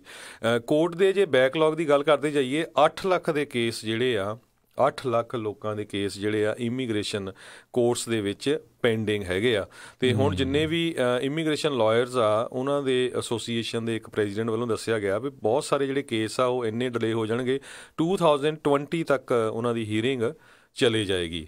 ਜੀ। ਅਤੇ ਹਰਜੋਤ ਸਿੰਘ ਜੀ, ਵੈਸੇ ਜੇ ਇੱਦਾਂ ਜੇ ਦੇਖਿਆ ਜਾਵੇ ਵੀ ਹੁਣ ਚਾਹੇ ਜਿਨ੍ਹਾਂ ਦੇ ਕੇਸ ਲੱਗਣੇ ਜਿਹੜੇ ਚੱਲ ਰਹੇ ਸੀ, ਜਿਨ੍ਹਾਂ ਦੀਆਂ ਤਰੀਕਾਂ ਸੀ, ਸੋ ਜਿਹੜਾ ਇਸ ਟਾਈਮ ਪ੍ਰਸ਼ਾਸਨ ਦਾ ਮੁੱਖ ਏਜੰਡਾ ਕਹਿ ਲਓ ਜਾਂ ਮੁੱਖ ਮੁੱਦਾ ਹੈਗਾ ਆ ਵੀ ਜਿਹੜੇ ਗੈਰ ਕਾਨੂੰਨੀ ਢੰਗ ਨਾਲ ਆਏ ਆ ਜਾਂ ਝੂਠ ਬੋਲ ਕੇ ਅਮਰੀਕਾ ਦੇ ਵਿੱਚ ਰਹਿ ਰਹੇ ਆ, ਸੋ ਉਹਨਾਂ ਦੇ ਜੇ ਕੇਸ 2020 ਤੱਕ ਅੱਗੇ ਪੈ ਜਾਂਦੇ ਆ, ਸੋ ਇਹਨਾਂ ਨੂੰ ਡਿਪੋਰਟ ਕਰਨ ਦੇ ਵਿੱਚ ਤਾਂ ਉਹਨਾਂ ਬੰਦਿਆਂ ਨੂੰ ਔਖਾ ਹੋਊਗਾ, ਸੋ ਉਨਾ ਹੀ ਜ਼ਿਆਦਾ ਡਿਲੇ ਹੋਊਗਾ ਉਹਨਾਂ ਦੇ ਲਈ। ਜੀ ਬਿਲਕੁਲ। ਪਰ ਦੂਸਰੇ ਪਾਸੇ ਜਿਹੜੇ ਉਹ ਲੋਕ ਅਪਲਾਈ ਵੀ ਕੀਤਾ ਉਹ ਕੁਛ ਕਰਨ ਜੋਗੇ ਵੀ ਨਹੀਂ, ਕਈਆਂ ਕੋਲ ਵਰਕ ਪਰਮਿਟ ਨਹੀਂ, ਸੋ ਵਿਹਲੇ ਬੈਠ ਕੇ ਰੋਟੀ ਪਾਣੀ ਕਿੰਨਾ ਕੁ ਚਿਰ ਰਿਸ਼ਤੇਦਾਰਾਂ ਨੇ ਜਾਂ ਹੋਰ ਕਿੱਥੋਂ ਖਾ ਲੈਣਾ, ਰਾਈਟ। ਪਰ ਇਹ ਵੀ ਓਪਨ ਸੀਕ੍ਰੇਟ ਹੀ ਆ ਵੀ ਚਲੋ ਕੋਈ ਨਹੀਂ, ਸਾਰੇ ਜਾਣੇ ਕਿਤੇ ਛੋਟਾ ਮੋਟਾ ਜਿਹੜੀ ਕੋਈ ਜੋਬ ਕੋਈ ਇੱਧਰ ਉੱਧਰ ਜਿਹੜੇ ਹੱਥ ਪੱਲਾ ਫਿਰ ਵੀ ਲੋਕ ਜਿਹੜੇ ਮਾਰੀ ਹੋਈ ਜਾਂਦੇ। ਪਰ ਜੇ ਪਿਛਲੇ ਦਿਨਾਂ ਦੀ ਗੱਲ ਕਰਦੇ ਜਾਈਏ, ਜਿਹੜਾ ਸਟੈਂਡ ਆ ਇਮੀਗ੍ਰੇਸ਼ਨ ਦੇ ਉਲਟ ਬਾਰਡਰ ਦੇ ਉੱਤੇ ਬਹੁਤ ਸਖਤ ਚੱਲ ਰਿਹਾ ਹੈਗਾ ਟਰੰਪ ਐਡਮਿਨਿਸਟ੍ਰੇਸ਼ਨ ਦਾ। ਅੱਜ ਫਿਰ ਉਹਨਾਂ ਨੇ ਟਵੀਟ ਕੀਤਾ ਆ, ਕਿਉਂਕਿ ਕੱਲ੍ਹ ਇੱਕ ਫੇਰ ਖਬਰ ਆਈ ਆ। ਹੁਣ ਇਹ ਨਹੀਂ ਪਤਾ ਵੀ ਇਹ ਜਾਣ-ਬੁੱਝ ਕੇ ਕੋਈ ਸ਼ਰਾਰਤ ਕਰ ਰਿਹਾ ਜਾਂ ਸੱਚ ਬੰਦੇ ਭੇਜਣ ਦੀ, ਅਤੇ ਜਾਂ ਸੱਚਮੁੱਚ ਹੀ ਇੰਨੀ ਜ਼ਿਆਦਾ ਜਿਹੜੀ ਪ੍ਰੋਬਲਮ ਹੈਗੀ ਆ ਸਾਊਥ ਅਮਰੀਕਾ ਦੇ ਵਿੱਚ। ਕੱਲ੍ਹ ਇੱਕ ਖਬਰ ਆਈ ਸੀ, ਇੱਕ ਹੋਰ ਕੈਰਾਵੈਨ ਜਿਹੜਾ ਆ ਉਹ ਸਦਰਨ ਬਾਰਡਰ ਵੱਲ ਨੂੰ ਚੱਲਣਾ ਸ਼ੁਰੂ ਹੋਇਆ ਹੋਂਡੂਰਾਸ ਤੋਂ। ਸੇਮ ਉਸੇ ਮੁਲਕ ਤੋਂ ਜਿੱਥੋਂ ਪਹਿਲੋਂ ਆਇਆ। ਸੋ ਉਹਦੇ ਵਿੱਚ ਬੱਸਾਂ ਵਗੈਰਾ ਪੂਰੀਆਂ ਭਰੀਆਂ ਦਿਖਾਲ ਰਹੇ ਸੀ। ਸੋ ਜੇ ਇੱਦਾਂ ਦੀ ਸਿਚੁਏਸ਼ਨ ਆ, ਮੇ ਵੀ ਕਹਿੰਦੇ ਇਹਦੇ ਕਰਕੇ ਜਿਹੜੀ ਆ ਹੋਰ ਆਰਮੀ ਜਿਹੜੀ ਆ ਪੈਂਟਾਗਨ ਵੱਲੋਂ ਜਿਹੜੀ ਆ ਬਾਰਡਰ ਦੇ ਉੱਤੇ ਲਾਈ ਗਈ ਹੈਗੀ ਆ। ਜੀ, ਜੇ ਇੱਦਾਂ ਕਾਰਵਾਂ ਜੇ ਪਹੁੰਚਦਾ ਹੈ, ਕਾਫਲਾ ਪਹੁੰਚਦਾ ਹੈ, ਅਤੇ ਜਿਹੜਾ ਰਾਸ਼ਟਰਪਤੀ ਟਰੰਪ ਦਾ ਕੇਸ ਜਿਹੜਾ ਇਸ ਚੀਜ਼ ਦੇ ਵਿੱਚ ਮਜ਼ਬੂਤ ਜਿਹੜਾ ਉਹ ਜ਼ਰੂਰ ਹੁੰਦਾ ਆ, ਅਤੇ ਲੋਕ ਕਿਤੇ ਨਾ ਕਿਤੇ ਉਸ ਪਾਸੇ ਵੱਲ ਨੂੰ ਜਿਹੜੇ ਝੁਕਦੇ ਨੇ ਵੀ ਵਾਕਿਆ ਹੀ ਜਿਹੜੀ ਇੱਥੇ ਵਾਲ ਦੀ ਜਾਂ ਫੈਂਸ ਦੀ ਕੁਛ ਨਾ ਕੁਛ ਜਿਹੜੀ ਇੱਦਾਂ ਦੀ ਬਾਰਡਰ ਸਿਕਿਉਰਿਟੀ ਦੀ ਜਿਹੜੀ ਸਖਤੀ ਦੀ ਜਿਹੜੀ ਉਹ ਜ਼ਰੂਰਤ ਆ। ਬਾਰਡਰ ਸਿਕਿਉਰਿਟੀ ਨੂੰ ਤਾਂ ਡੈਮੋਕ੍ਰੇਟ ਵੀ ਕਹਿੰਦੇ ਆ ਵਧਾਓ, ਪਰ ਉਹ ਕਹਿੰਦੇ ਆ ਵੀ ਕੰਧ ਬਣਾਉਣ ਦੀ ਜਿਹੜੀ ਆ ਉਹ ਉੱਥੇ ਜ਼ਰੂਰਤ ਨਹੀਂ ਆ। ਹੁਣ ਦੋਨਾਂ ਹੀ ਜਿਹੜੇ ਪ੍ਰਸ਼ਾਸਨ ਦਾ ਅਤੇ ਜਿਹੜੀ ਡੈਮੋਕ੍ਰੇਟ ਪਾਰਟੀ ਆ ਉਹਨਾਂ ਦੇ ਕਹਿ ਲਓ ਵੀ ਇੱਜ਼ਤ ਦਾ ਸਵਾਲ ਅਤੇ ਹੁਣ ਈਗੋ ਦਾ ਸਵਾਲ ਜਿਹੜਾ ਉਹ ਬਣਿਆ ਪਿਆ ਵੀ ਹੁਣ ਤਾਂ ਆਪਾਂ ਕਹਿ ਹਟੇ ਹਾਂ, ਹੁਣ ਇਸ ਤੋਂ ਪਿੱਛੇ ਜਿਹੜਾ ਆਪਾਂ ਹਟ ਜਿਹੜਾ ਉਹ ਨਹੀਂ ਸਕਦੇ। ਸੋ ਦੇਖਦੇ ਹਾਂ ਵੀ ਇਸ ਦੇ ਵਿੱਚ ਆਉਣ ਵਾਲੇ ਸਮੇਂ ਦੇ ਵਿੱਚ ਕਿਸ ਪਾਸੇ ਵੱਲ ਨੂੰ ਜਿਹੜਾ ਉਹ ਵਧੂਗਾ। ਪਰ ਹਾਲ ਦੀ ਘੜੀ ਸਰਕਾਰ ਜਿਹੜੀ ਉਹ ਸ਼ਟ ਡਾਊਨ ਹੀ ਉਹ ਚੱਲ ਰਹੀ ਆ। ਅਤੇ ਹਰਜੋਤ ਸਿੰਘ ਜੀ,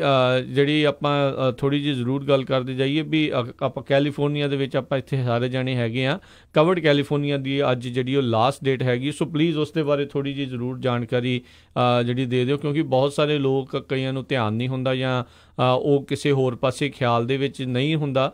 ਸੋ ਜ਼ਰੂਰ ਦੱਸ ਦਿਓ ਵੀ ਅਖੀਰਲਾ ਦਿਨ ਹੈਗਾ ਵੀ ਜੇ ਕਿਸੇ ਨੇ ਹੈਲਥ ਇੰਸ਼ੋਰੈਂਸ ਜਿਹੜੀ affordable health care act Obama care ਜਿਸ ਨੂੰ ਆਖ ਦਿੱਤਾ ਜਾਂਦਾ ਆ ਵੀ ਉਸ ਦੇ ਤਹਿਤ ਜੇ ਕਿਸੇ ਨੇ ਹੈਲਥ ਇੰਸ਼ੋਰੈਂਸ ਲੈਣੀ ਆ ਉਹ ਕੀ ਜਿਹੜਾ ਆ ਅਖੀਰਲੇ ਦਿਨ ਕਰ ਸਕਦਾ ਆ। ਜੀ ਬਿਲਕੁਲ, ਅੱਜ ਲਾਸਟ ਡੇਟ ਹੈਗੀ ਕੈਲੀਫੋਰਨੀਆ ਦੇ ਵਿੱਚ ਜੇ ਤੁਸੀਂ ਹੈਲਥ ਇੰਸ਼ੋਰੈਂਸ ਜਾਂ ਓਬਾਮਾ ਕੇਅਰ ਲੈਣੀ ਆ।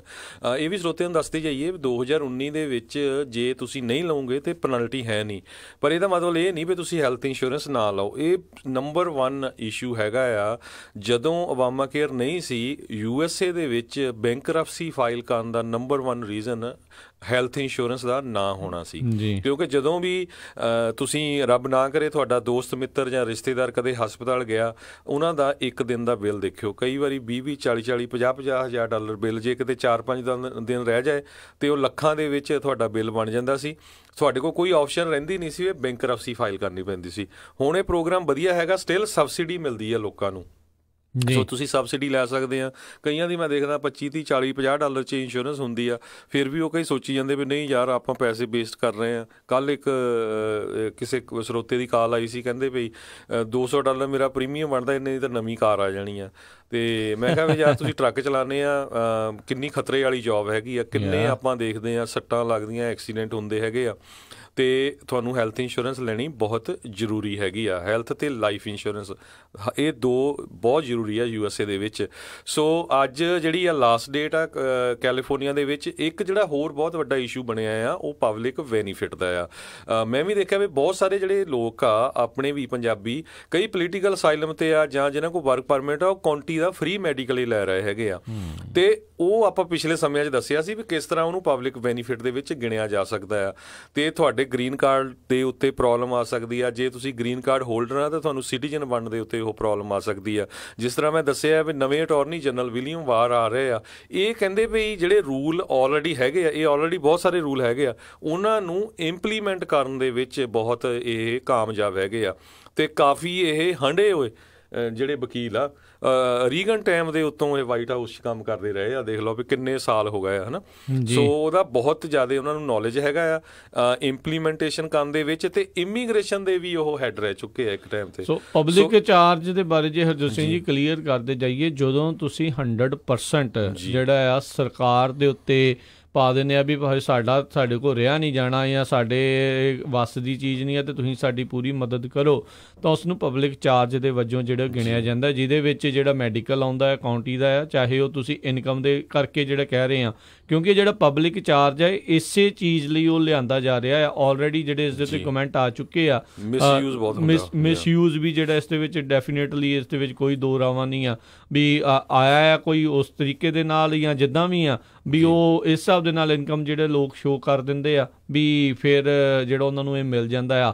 ਪਰ ਉਹਨਾਂ ਨੇ ਉਸ ਚੀਜ਼ ਨੂੰ ਬੰਦ ਕਰਨ ਦੀ, ਉਹ ਲੂਪ ਹੋਲ ਬੰਦ ਕਰਨ ਦੀ ਜਿਹੜੀ ਆ ਇਸ ਟਾਈਮ ਪ੍ਰਸ਼ਾਸਨ ਟਰਾਈ ਕਰ ਰਿਹਾ ਆ। ਵੈਲਫੇਅਰ ਲੈਂਦੇ ਆ, ਕੋਈ ਰੈਂਟ ਜਾਂ ਕਿਸੇ ਤਰ੍ਹਾਂ ਦੀ ਫੂਡ ਸਟੈਂਪ, ਸਨੈਪ ਪ੍ਰੋਗਰਾਮ ਜਿਹੜੇ ਆ, ਉਹ ਅਸਰ। ਤੇ ਇੱਕ ਰਿਪੋਰਟ ਬਹੁਤ ਸਪੈਸ਼ਲ ਆਈ ਆ, ਆਪਾਂ ਵੀ ਬਹੁਤ ਵਾਰ ਕ੍ਰਿਟੀਸਾਈਜ਼ ਕਰਦੇ ਹੈਗੇ ਵੀ ਬਾਰਡਰ ਤੇ ਆਹ ਕੁਛ ਹੁੰਦਾ ਆ, ਵੀ ਕੰਧ ਕਾਹਤੇ ਬਣਾਉਣੀ ਚਾਹੀਦੀ ਆ ਜਾਂ ਫੈਂਸ ਜਾਂ ਕੁਛ ਵੀ। ਇੱਕ ਟੈਕਸਸ ਦੇ ਵਿੱਚ ਕੱਲ੍ਹ ਇੱਕ ਸਪੈਸ਼ਲ ਰਿਪੋਰਟ ਆਈ ਡਾਕਟਰਸ ਵੱਲੋਂ। ਉਹ ਡਾਕਟਰ ਕਹਿੰਦਾ ਵੀ ਮੈਂ ਬਹੁਤ ਸਾਰੇ ਜਿਹੜੇ ਲੋਕ ਆ, ਬਹੁਤ ਸਾਰੇ ਜਿਹੜੇ ਲੇਡੀਜ਼ ਆ, ਉਹਨਾਂ ਦੇ ਬੇਬੀ ਜਦੋਂ ਹੋਇਆ ਉਹਦੇ ਵਿੱਚ ਮੈਂ ਹੈਲਪ ਕੀਤੀ ਆ। ਕਹਿੰਦਾ ਕੀ ਕਰਦੇ ਆ ਵੀ ਮੈਕਸੀਕੋ ਵਾਲੀ ਸਾਈਡ 'ਤੇ ਛੋਟੀ ਜਿਹੀ ਨਦੀ ਜਾਂਦੀ ਆ ਟੈਕਸਸ ਵਾਲੇ ਬਾਰਡਰ 'ਤੇ, ਅਤੇ ਕਹਿੰਦਾ ਵੀ ਜਦੋਂ ਉਹਨਾਂ ਦੇ ਬੇਬੀ ਹੋਣ ਵਾਲਾ ਹੁੰਦਾ ਉਦੋਂ ਹੀ ਇੱਕ ਅੱਧਾ ਦਿਨ ਪਹਿਲਾਂ ਕਹਿੰਦਾ ਛਾਲ ਮਾਰ ਕੇ ਬਾਰਡਰ 'ਤੇ ਆ ਜਾਂਦੀਆਂ। ਕਈਆਂ ਦੇ ਤਾਂ ਕਹਿੰਦਾ ਸਿੱਧੇ ਹੀ ਉੱਥੋਂ ਐਂਬੂਲੈਂਸ 'ਚ ਬੀਬੀਆਂ ਨੂੰ ਬਿਠਾਲ ਕੇ ਹਸਪਤਾਲ ਲਿਜਾਂਦੇ ਆ ਅਤੇ ਉੱਥੇ ਬੇਬੀ ਹੋ ਜਾਂਦਾ। ਸੋ ਬੇਬੀ ਹੋ ਜਾਂਦਾ, ਕਹਿੰਦਾ ਜਦੋਂ ਛੁੱਟੀ ਦੇਣ ਵਾਲੀ ਹੁੰਦੀ ਚੁੱਪ ਕਰਕੇ ਤੁਰ ਕੇ ਚੱਲ ਜਾਂਦੇ। ਉਹ ਡਾਕਟਰ ਕਹਿੰਦਾ ਸਾਨੂੰ ਡਾਕਟਰਾਂ ਨੂੰ ਵੀ ਪੈਸੇ ਨਹੀਂ ਮਿਲਦੇ ਹੈਗੇ।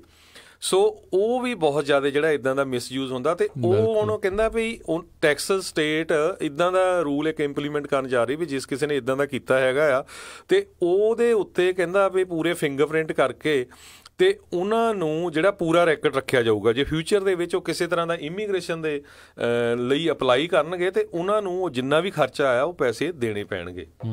ਜੀ ਬਿਲਕੁਲ। ਸੋ ਕਾਫੀ ਜਿਹੜੇ ਰੌਲੇ ਰੱਪੇ ਆ, ਬਹੁਤ ਸਾਰੇ ਲੂਪ ਹੋਲਸ ਆ, ਉਸ ਨੂੰ ਜਿਹੜੇ ਆ ਇਹ ਸੁਲਝਾਉਣ ਦੀ, ਉਸ ਨੂੰ ਬੰਦ ਕਰਨ ਦੀਆਂ ਜਿਹੜੀਆਂ ਆ ਇਹ ਕੋਸ਼ਿਸ਼ਾਂ ਜਿਹੜੀਆਂ ਚੱਲ ਰਹੀਆਂ ਆ। ਪਰ ਜਿੱਦਾਂ ਆਪਾਂ ਦੱਸ ਰਹੇ ਹਾਂ ਵੀ ਜਿਨ੍ਹਾਂ ਨੇ ਅਜੇ ਤੱਕ ਆਪਣੀ ਜਿਹੜਾ ਇਹ ਨਹੀਂ ਹੈਲਥ ਇੰਸ਼ੋਰੈਂਸ ਲਈ, ਤੁਸੀਂ ਖਾਲਸਾ ਇੰਸ਼ੋਰੈਂਸ ਏਜੰਸੀ ਵਾਲਿਆਂ ਨੂੰ ਕਾਲ ਕਰ ਸਕਦੇ ਹੋ 408-272-2500 ਦੇ ਉੱਤੇ, ਅਤੇ ਇਹ ਤੁਹਾਡੀ ਜਿਹੜੀ ਜ਼ਰੂਰ ਮਦਦ ਕਰਨਗੇ। ਅਤੇ ਹਰਜੋਤ ਸਿੰਘ ਜੀ ਇਹ ਵੀ ਜ਼ਰੂਰ ਦੱਸਦੇ ਜਾਓ ਵੀ ਜਿੱਦਣ ਤੋਂ ਪਹਿਲੇ ਦਿਨ ਤੋਂ ਜਿੱਦਣ ਤੋਂ ਓਬਾਮਾ ਕੇਅਰ ਸ਼ੁਰੂ ਹੋਈ ਆ ਉਦੋਂ ਤੋਂ ਇਹ ਸੇਵਾਵਾਂ ਜਿਹੜੀਆਂ ਖਾਲਸਾ ਇੰਸ਼ੋਰੈਂਸ ਏਜੰਸੀ ਵਾਲੇ ਜਿਹੜੇ ਆ ਉਹ ਦੇ ਰਹੇ ਨੇ। ਜੀ ਬਿਲਕੁਲ, ਤੁਸੀਂ ਕਾਲ ਕਰ ਸਕਦੇ ਹੋ 408-272-2500 'ਤੇ, ਕਿਉਂਕਿ ਕਈ ਵਾਰ ਕੀ ਹੁੰਦਾ ਹੈ ਨਾ ਵੀ ਅਸੀਂ ਹੈਲਥ ਇੰਸ਼ੋਰੈਂਸ ਜਾਂ ਓਬਾਮਾ ਕੇਅਰ ਆਮ ਕਰਾ ਲੈਂਦੇ ਹਾਂ, ਅਤੇ ਮੁੜ ਕੇ ਫਿਰ ਉਹ ਜੇ ਤੋਂ ਤੁਸੀਂ ਐਪਲੀਕੇਸ਼ਨ ਭਰਾਈ ਹੁੰਦੀ ਆ ਉਹ ਬੰਦਾ ਲੱਭਦਾ ਨਹੀਂ ਹੈ। ਅਤੇ ਕਿਉਂਕਿ ਤੁਹਾਨੂੰ ਸਾਰਾ ਸਾਲ ਜ਼ਰੂਰਤ ਪੈਂਦੀ ਹੈਗੀ ਇਹਦੇ ਵਿੱਚ। ਹੁਣੇ ਤੁਸੀਂ ਟੈਕਸ ਭਰਨਾ ਹੈਗਾ, ਜਦੋਂ ਟੈਕਸ ਭਰਨਾ 1095 ਫਾਰਮ ਦੀ ਜ਼ਰੂਰਤ ਹੋਣੀ ਆ, ਈਵਨ ਦੋ ਸਾਰਿਆਂ ਨੂੰ ਮੇਲ ਕਰ ਦਿੱਤੇ ਗਏ ਹੈਗੇ ਪੂਰੇ USA ਦੇ ਵਿੱਚ। ਪਰ ਕਈ ਵਾਰੀ ਕੀ ਹੁੰਦਾ, ਬੰਦਾ ਜਾਣੇ ਅਣਜਾਣੇ ਵਿੱਚ ਮਿਸਪਲੇਸ ਕਰ ਦਿੰਦਾ ਹੈਗਾ, ਫਿਰ ਉਹ ਲੱਭਦਾ ਨਹੀਂ। ਫਿਰ ਤੁਸੀਂ ਜਦੋਂ ਕਾਲ ਕਰਦੇ ਆ ਕਵਰਡ ਕੈਲੀਫੋਰਨੀਆ ਨੂੰ ਘੰਟਾ 2-2 ਘੰਟੇ ਹੋਲਡ ਕਰਨਾ ਪੈਂਦਾ, ਅਤੇ ਉਹ ਫਿਰ ਤੁਹਾਨੂੰ ਕੋਈ ਲੜ ਪੱਤਾ ਉਹਦਾ ਫੜ ਨਹੀਂ ਹੁੰਦਾ। ਅਤੇ ਜੇ ਤੁਸੀਂ ਕਿਸੇ ਵੀ ਸਰਟੀਫਾਈਡ ਏਜੰਟ ਜਿਹੜਾ ਵਧੀਆ ਹੈਗਾ, ਜਿਹਦਾ ਸਾਰਾ ਸਾਲ ਆਫਿਸ ਖੁੱਲ੍ਹਾ ਰਹਿੰਦਾ ਹੈਗਾ, ਉਹ ਤੋਂ ਕਰਾਉਂਗੇ ਤਾਂ ਉਹ ਤੁਹਾਨੂੰ ਰਾਈਟ ਵੇ ਪ੍ਰਿੰਟ ਕਰਕੇ ਦੇ ਸਕਦਾ ਹੈਗਾ। ਹੋਰ ਕੀ ਹੁੰਦਾ ਵੀ ਬਹੁਤ ਵਾਰੀ ਤੁਹਾਡੇ ਫੈਮਿਲੀ ਦੇ ਵਿੱਚ ਚੇਂਜਸ ਆਉਂਦੀਆਂ ਰਹਿੰਦੀਆਂ, ਫਿਊਚਰ ਦੇ ਵਿੱਚ ਕਿਸੇ ਦਾ ਫੈਮਿਲੀ 'ਚ ਐਡ ਹੋ ਗਿਆ, ਕੋਈ ਬੱਚਾ ਜਿੱਦਾਂ ਕਿਸੇ ਦੇ ਬੱਚਾ ਹੋ ਕੇ ਉਹ ਐਡ ਹੋ ਗਿਆ, ਕਿਸੇ ਦਾ ਬੱਚਾ ਜਿਹੜਾ ਬਾਹਰ ਚਲਾ ਗਿਆ, ਵਿਆਹ ਹੋ ਗਿਆ, ਓਵਰ 19 ਹੋ ਗਿਆ, ਯੂਨੀਵਰਸਿਟੀ ਚਲੇ ਗਿਆ, ਇਨਕਮ ਦੇ ਵਿੱਚ ਚੇਂਜਸ ਹੋਈ ਆ। ਸੋ ਬਹੁਤ ਸਾਰੀਆਂ ਜਿਹੜੀਆਂ ਚੇਂਜਸ ਆ ਉਹ ਆਉਂਦੀਆਂ ਰਹਿੰਦੀਆਂ, ਅਤੇ ਤੁਹਾਨੂੰ ਸਾਰਾ ਸਾਲ ਜਿਹੜੀ ਜ਼ਰੂਰਤ ਰਹਿੰਦੀ ਆ। ਸੋ ਖਾਲਸਾ ਇੰਸ਼ੋਰੈਂਸ ਏਜੰਸੀ ਤੁਸੀਂ ਹਮੇਸ਼ਾ ਕਾਲ ਕਰ ਸਕਦੇ ਹੋ ਕਵਰਡ ਕੈਲੀਫੋਰਨੀਆ ਦੇ ਲਈ। ਸਾਡੇ ਆਫਿਸ ਦੇ ਵਿੱਚ ਲਗਭਗ 8-9 ਜਾਣੇ ਜਿਹੜੇ ਆ ਉਹ ਹੈਲਥ ਇੰਸ਼ੋਰੈਂਸ ਨੂੰ ਹੈਂਡਲ ਕਰਦੇ ਹੈਗੇ ਆ, ਅਤੇ ਹਮੇਸ਼ਾ ਹੀ ਤੁਸੀਂ ਜਿਹੜਾ ਆਫਿਸ ਦਾ ਨੰਬਰ ਹੈਗਾ 408-272-2500 ਉੱਥੇ ਕਾਲ ਕਰ ਸਕਦੇ ਹੋ। ਸਵੇਰ ਦੇ 9 ਵਜੇ ਤੋਂ ਲੈ ਕੇ ਰਾਤ ਦੇ 8 ਵਜੇ ਤਾਈਂ ਆਫਿਸ ਹਮੇਸ਼ਾ ਖੁੱਲ੍ਹਾ ਹੀ ਹੁੰਦਾ ਹੈਗਾ, ਮੰਡੇ ਤੋਂ ਲੈ ਕੇ ਫਰਾਈਡੇ ਤਾਈਂ, ਅਤੇ ਸੈਚਰਡੇ ਨੂੰ ਵੀ ਜਿਹੜਾ ਆਫਿਸ ਖੁੱਲ੍ਹਾ ਹੁੰਦਾ ਹੈਗਾ, ਸਿਰਫ ਸੰਡੇ ਨੂੰ ਹੀ ਬੰਦ ਕਰਦੇ ਹੈਗੇ ਆ।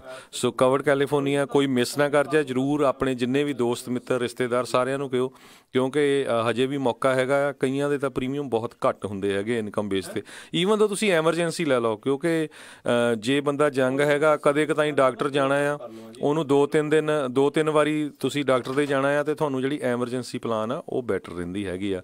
ਸੋ ਇਹ ਤਾਂ ਸੀ ਕਵਰਡ ਕੈਲੀਫੋਰਨੀਆ। ਅਤੇ ਆਪਾਂ ਜੇ ਅਗਲੀ ਖਬਰ ਵੱਲ ਚੱਲੀਏ, ਜਿਹੜਾ 2020 ਦਾ ਸੈਂਸਸ ਹੋਣਾ ਆ ਜੀ, ਉਹਦੇ ਬਾਰੇ ਜਿਹੜੀਆਂ ਆਪਾਂ ਜਾਣਕਾਰੀਆਂ ਜ਼ਰੂਰ ਆਪਣੇ ਸਰੋਤਿਆਂ ਦੇ ਨਾਲ ਸਾਂਝੀਆਂ ਕਰਦੇ ਹਾਂ, ਪਰ ਇੱਕ ਬ੍ਰੇਕ ਦਾ ਵੀ ਵੇਲਾ ਹੋ ਚੁੱਕਾ। ਬ੍ਰੇਕ ਲੈ ਕੇ ਆਪਾਂ ਵਾਪਸ ਆਉਂਦੇ ਹਾਂ। ਬੜੀ ਅਹਿਮ ਖਬਰ ਆ ਜਿਹੜੀ ਆ ਸੈਂਸਸ ਦੇ ਨਾਲ, ਮਰਦਮਸ਼ੁਮਾਰੀ ਦੇ ਨਾਲ। ਸੋ ਇੱਦਾਂ ਹੀ ਜਿਹੜੇ ਆ ਜੁੜੇ ਰਹੋ।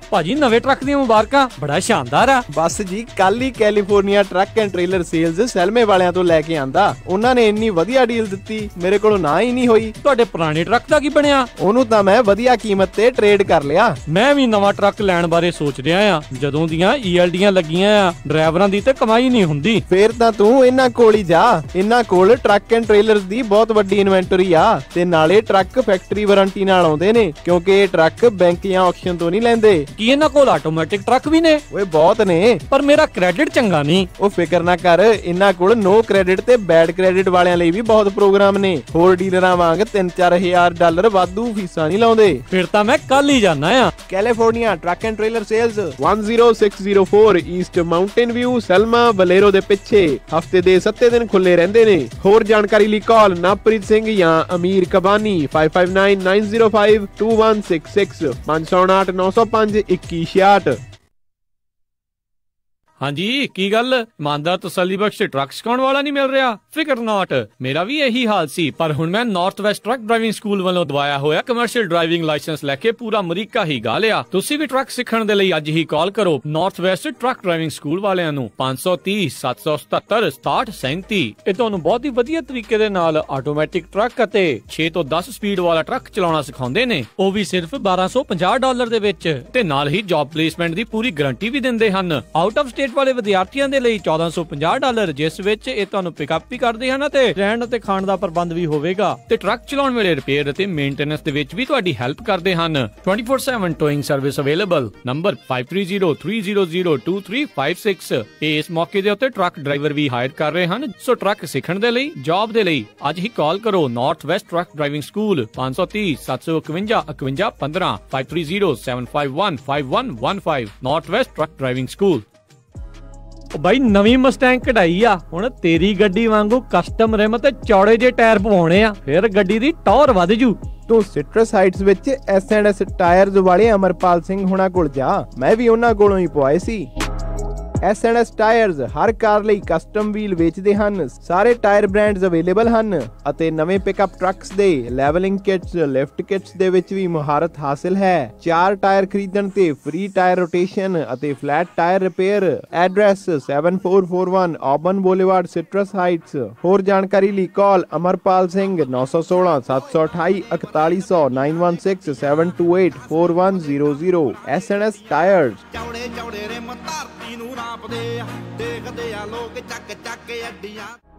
ਓਬਾਮਾ ਕੇਅਰ ਦੀਆਂ ਰੀਨਿਊਅਲਸ ਅਤੇ ਨਵੀਆਂ ਐਪਲੀਕੇਸ਼ਨਸ ਭਰਨ ਦਾ ਸਮਾਂ ਸ਼ੁਰੂ ਹੋ ਚੁੱਕਾ ਹੈ। ਇਸ ਦੇ ਵਿੱਚ ਮਦਦ ਦੇ ਲਈ ਹੋਰ ਜਾਣਕਾਰੀ ਲਈ ਕਾਲ Khalsa insurance 4082722500।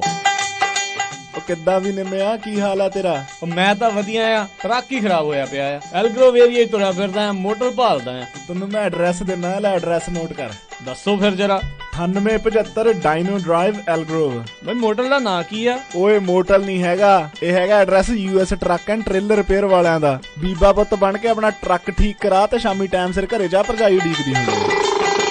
US truck and trailer repair, ਜਿਨ੍ਹਾਂ ਕੋਲੋਂ ਤੁਸੀਂ engine work, transmission, rear and, clutch, oil change ਜਾਂ ਬ੍ਰੇਕ ਸਰਵਿਸ ਵਰਗਾ ਕੋਈ ਵੀ ਕੰਮ ਕਰਾ ਸਕਦੇ ਹੋ। ਇਹ ਹਰ ਤਰੀਕੇ ਦੇ ਟਰੱਕ ਅਤੇ ਟ੍ਰੇਲਰਾਂ ਦੀਆਂ ਅਲਾਈਨਮੈਂਟ ਅਤੇ ਮੁਰੰਮਤ ਕਰਦੇ ਨੇ ਤੇ ਤੁਸੀਂ ਇਹਨਾਂ ਤੋਂ ਆਪਣੇ ਟਰੱਕਾਂ ਲਈ ਪੁਰਾਣੇ ਅਤੇ ਨਵੇਂ ਟਾਇਰ ਬਹੁਤ ਹੀ ਵਾਜਿਬ ਦਾਮਾਂ ਤੇ ਵੀ ਖਰੀਦ ਸਕਦੇ ਹੋ। ਇਹ ਹਫਤੇ ਦੇ 7 ਦਿਨ ਸਵੇਰੇ 8 ਤੋਂ ਲੈ ਕੇ 6 ਵਜੇ ਤੱਕ ਖੁੱਲੇ ਰਹਿੰਦੇ ਨੇ। ਹੋਰ ਜਾਣਕਾਰੀ ਲਈ ਆਪ ਜੀ ਕਾਲ ਕਰੋ 916 686 2664 916 6862664 ਤੇ ਇਹਨਾਂ ਦਾ ਐਡਰੈਸ ਹੈ 9875 ਡੀਨੋ drive, L Grove, California. Manjinder ਆ ਕੇ ਘਰ ਦੇ ਵਿੱਚ ਕਾਗਜ਼ ਪੱਤਰ ਜੇ ਖਿਲਾਰੇ ਹੋਏ ਆ? ਅਜੇ ਰਾਤ ਹੀ ਤਾਂ ਤੁਸੀਂ ਕੰਮ ਤੋਂ ਆਏ ਹੋ। ਜੋ ਥੋੜੇ ਚਿਰ ਤੱਕ ਆਪਾਂ ਟੈਕਸ ਭਰਨਾ ਉਹਦੀ ਤਿਆਰੀ ਕਰ ਰਿਹਾ ਸੀ ਤੇ ਬੜਾ ਫਿਕਰ ਲੱਗਿਆ ਹੋਇਆ ਮੈਨੂੰ। ਫਿਕਰ ਨਾ ਕਰੋ, ਆਪਾਂ ਚੱਲਦੇ ਆ ਇੰਦਰਪਾਲ ਸਿੰਘ ਮਿਆਲ IBS ਟੈਕਸ ਵਾਲਿਆਂ ਦੇ, ਜਿਹੜੇ ਕਿ 1982 ਤੋਂ ਟੈਕਸ ਭਰਨ ਦੇ ਵਿੱਚ ਲੋਕਾਂ ਦੀ ਮਦਦ ਕਰਦੇ ਆ ਰਹੇ ਹਨ, ਜਿੱਥੋਂ ਤੁਸੀਂ ਭਰਵਾ ਸਕਦੇ ਹੋ ਇੰਡੀਵਿਜੂਅਲ, ਬਿਜ਼ਨਸ, ਪਾਰਟਨਰਸ਼ਿਪ, ਕਾਰਪੋਰੇਟ ਦਾ ਹਰ ਇੱਕ ਤਰ੍ਹਾਂ ਦਾ ਟੈਕਸ, ਅਤੇ ਕਰਦੇ ਹਨ ਫ੍ਰੀ ਇਨੀਸ਼ੀਅਲ ਕੰਸਲਟੇਸ਼ਨ। ਇਹਨਾਂ ਦਾ ਭਰੋਸੇਯੋਗ ਸਟਾਫ ਹਰ ਇੱਕ ਪ੍ਰਕਾਰ ਦੇ ਨਾਲ ਤੁਹਾਡੀ ਮਦਦ ਕਰਦਾ ਹੈ। IBS tax service, tax and accounting corporation, ਅਤੇ ਇਹਨਾਂ ਦੀਆਂ 2 ਬ੍ਰਾਂਚਾਂ ਹਨ। ਸੈਕਰਾਮੈਂਟੋ ਨਟੋਮਸ ਬ੍ਰਾਂਚ ਦੇ ਲਈ ਗੱਲ ਕਰ ਸਕਦੇ ਹੋ ਇੰਦਰਪਾਲ ਸਿੰਘ ਮਿਆਲ ਜੀ ਨਾਲ 9166412585 916 641 2585 2087 ਅਰੇਨਾ ਬੁਲੇਵਾਰਡ ਸੂਈਟ 140, ਅਤੇ ਯੂਬਾ ਸਿਟੀ ਬ੍ਰਾਂਚ ਦੇ ਲਈ 5306747161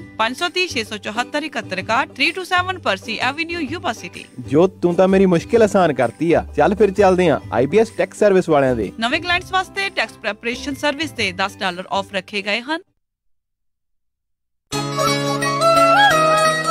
ਮੈਂ ਹਾਂ ਇੰਦਰਪ੍ਰੀਤ ਕੌਰ ਤੇ ਮੈਂ ਹਾਂ ਹਰਜੋਤ ਸਿੰਘ ਤੇ ਮੈਂ ਹਾਂ ਅਮਰਪਾਲ ਕੌਰ। ਤੁਸੀਂ ਸੁਣ ਰਹੇ ਹੋ ਸਾਰੇ ਬੱਚਿਆਂ ਦੇ ਦਿਲਾਂ ਦੀ ਧੜਕਣ ਪੰਜਾਬੀ ਰੇਡੀਓ USA।